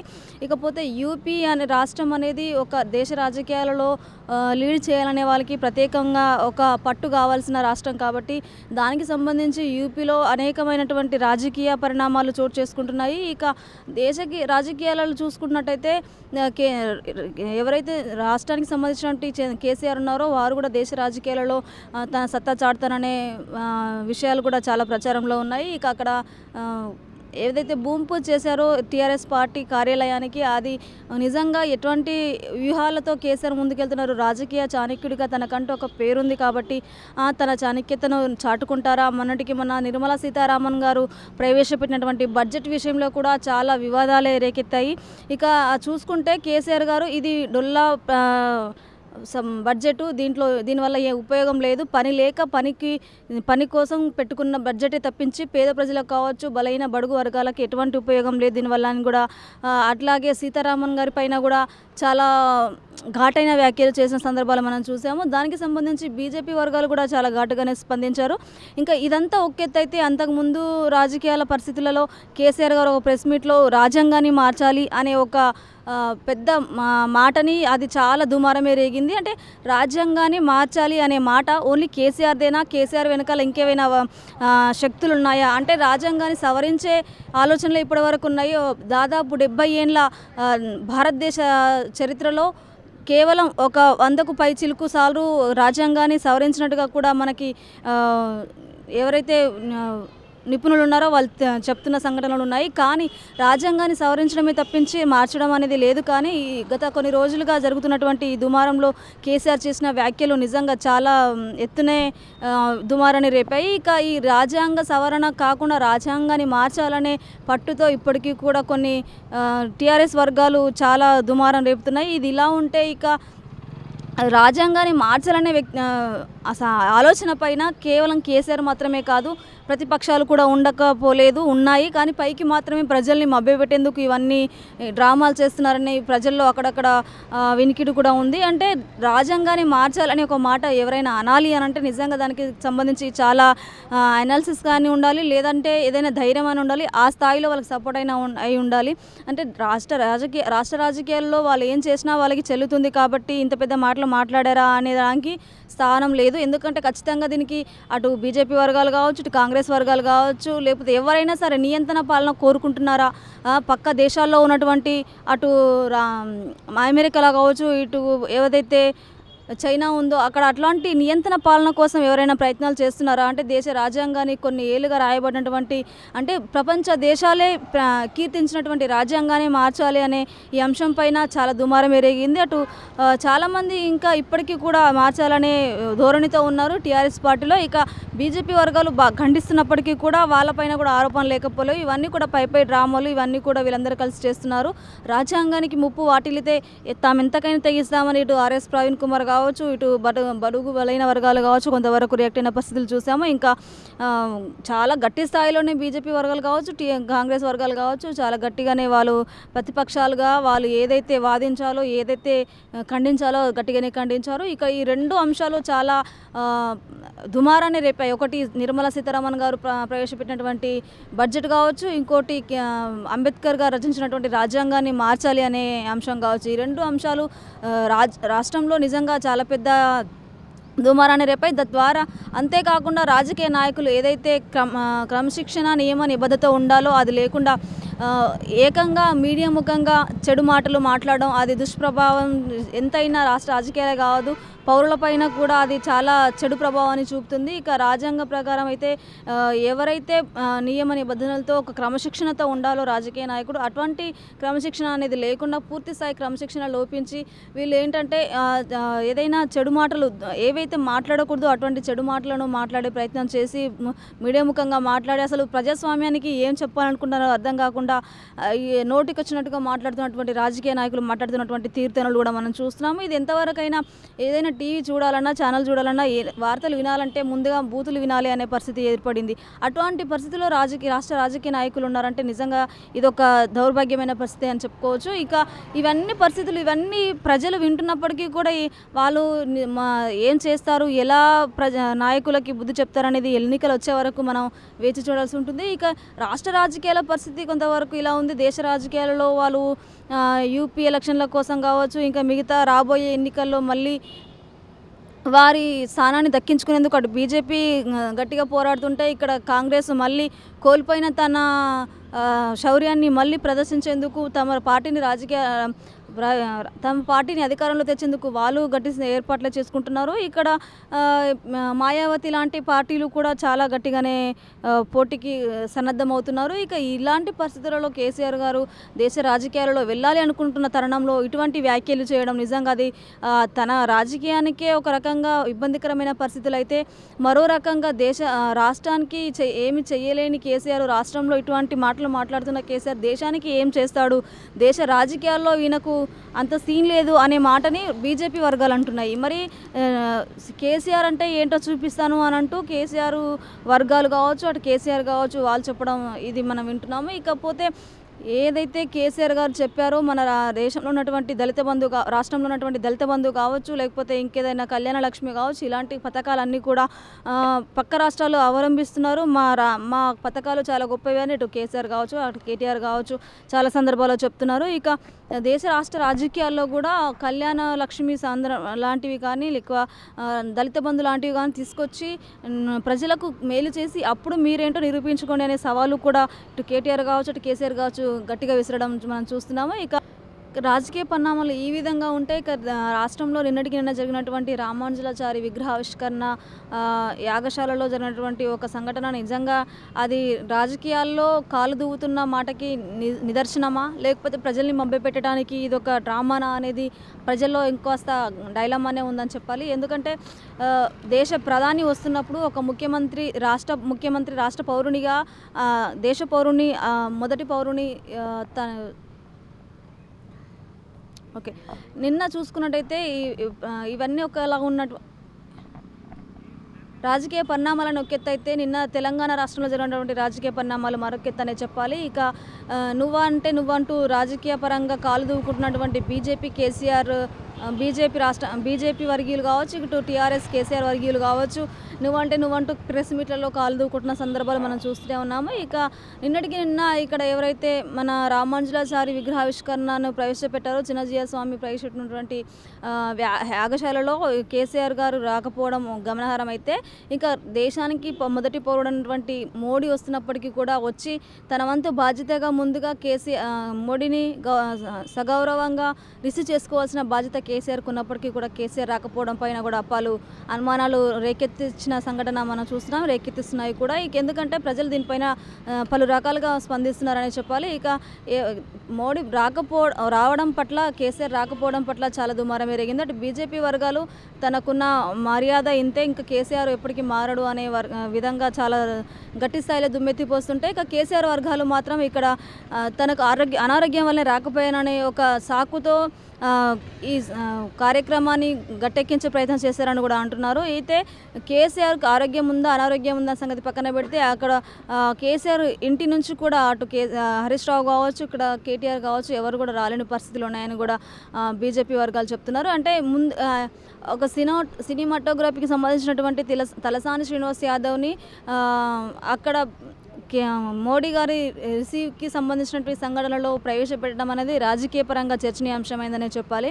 అంటే ఎవరైతే ముఖ్యులో వాళ్ళు రాకుండా ఇంకా ఆ యాగశాలకి కావచ్చు, అక్కడ పరిస్థితులకు సంబంధం లేని ఒక శాఖ మంత్రిని, ఒక సినిమాటోగ్రఫీ శాఖ మంత్రిని తీసుకొచ్చి అక్కడ పెట్టి మోడీ గారి స్వాగత సత్కారాల విషయంలో ప్రవేశపెట్టడం అనేది కూడా బీజేపీ వర్గాలు గట్టిగా మండిపడ్డారు. వాటిపైన గట్టిగా ఖండించారనే చెప్పాలి. ఇక యాగశాలలో అక్కడ ఉన్నటువంటి కార్యక్రమాలు చూసుకున్నటువంటి మోడీ గారు అనంతరం ఇక్రిసెట్ హైదరాబాద్లో ఉన్న హైదరాబాద్కి నగర శివారులో ఉన్నటువంటి పటాన్ చెరువులో ఇక్రిసెట్ వారోత్సవాలకు సందర్భంగా 50 ఏండ్ల ఇక్రిసెట్ విజయోత్సవం అయిన సందర్భంగా 50 ఏళ్ళు గడిచినటువంటి ఇక్రిసెట్ సెలబ్రేషన్స్లో సందర్భంగా కేసీఆర్ గారు లోగో ఆవిష్కరణ చేసి ఇంకా వ్యవసాయానికి మంచి ఉత్పత్తులు చేయాలని, కొత్త రకమైనటువంటి వ్యవసాయ పద్ధతులను ప్రవేశపెట్టాలని, ఇక డిజిటల్ వ్యవసాయాన్ని కూడా ప్రవేశపెట్టాలని కూడా అక్కడ మాట్లాడారు. కొత్త వ్యవసాయ పద్ధతులను కూడా ప్రవేశపెట్టాలని మోడీ గారు మాట్లాడారు. ఇక అంత పెద్ద ఇక్రిసెట్‌ని సందర్శించినటువంటి మోడీ గారితో పాటు ఇక్కడ రాష్ట్రంలో ఉన్నటువంటి నాయకులు ఎవరు వెళ్ళకపోవడం కూడా చాలా గమనార్హమని చెప్పాలి. కేవలం బీజేపీలో 2 కేంద్ర మంత్రులు, ఇక్కడ గవర్నర్ తమిళిసై మాత్రమే వెళ్ళారు. అంటే అక్కడ కూడా కనీసం మోడీ గారికి ఇవ్వాల్సిన ప్రాధాన్యత ఇవ్వకపోవడం పైన రాజకీయ పరంగా నిజంగా చాలా గట్టి విమర్శలే వినిపిస్తున్నాయి. అంటే నిజంగానే కేసీఆర్ మోడీతో తలపడే ప్రయత్నాలే చేస్తున్నారా, లేకపోతే నిజంగానే అనారోగ్య కారణంగానే వెళ్ళలేకపోయారా, లేదా ప్రజల్ని మభ్యపెట్టేందుకే ఇటు బీజేపీ అటు కేసీఆర్ ఇద్దరు కలిసి ఇలాంటి కార్యచర్యలను చేస్తున్నారా అనేది ప్రజల్లో కూడా చాలా డైలమానే ఉంది. ఇంకా మరి మున్ముందు చూస్తే తెలుస్తుంది. ఇక్కడ బీజేపీ కేసీఆర్ ఒకటేనని కాంగ్రెస్ అనడం, కాంగ్రెసు బీజేపీ ఒకటేనని కేసీఆర్ అనడం, ఇవన్నీ నిజంగా అసలు ప్రజల్ని డైలమాలో చేసి ఓట్లు మొన్న చూసుకుంటే మేము డబ్బులు తీసుకుంటాం కానీ వేయాల్సిన వాళ్ళకే ఓట్లు వేస్తామంటూ హుజురాబాద్ ప్రజలు చెప్పిన మాటని అన్ని రాజకీయ వర్గాలు మైండ్లో పెట్టుకొని ఇక్కడ ప్రజలని తప్పుదోవ పట్టించే ప్రయత్నం చేస్తున్నారా రాజకీయ నాయకులు అనే ఆలోచన కూడా లేకపోలేదు. ఏది ఏమైనప్పటికీ దేశ రాజకీయాలు మొదలు రాష్ట్ర రాజకీయాల వరకు అట్టుడికిపోతున్నాయి. ఇంకా ఎన్నికలకు 1-2 సంవత్సరాల సమయం ఉన్నప్పటికీ కూడా రాష్ట్రాలు కావచ్చు, అటు దేశంలో కావచ్చు, ఇప్పటి నుంచే పావులు కదపడం గమనార్హమని చెప్పాలి. ఎందుకంటే ప్రతిసారి కూడా ఎన్నికలు మరో 6 నెలల్లో ఉన్నాయనగా కూడా ఏదో కొద్దిపాటి హడావిడి ఉండేది. కనీసం ఒక 3-4 నెలలు ఉందన్నప్పటి నుంచి పూర్తి స్థాయిగా వాళ్ళు ఎన్నికల కోసం సిద్ధమయ్యేవాళ్ళు. ఎన్నికల హడావిడిగా ఎన్నికల హోరు మొదలయ్యేది. కానీ ఇప్పుడు చూసుకుంటే ముందే ఒక సంవత్సరానికి ముందే ఎన్నికలు వచ్చినట్టుగా కనిపిస్తుంది.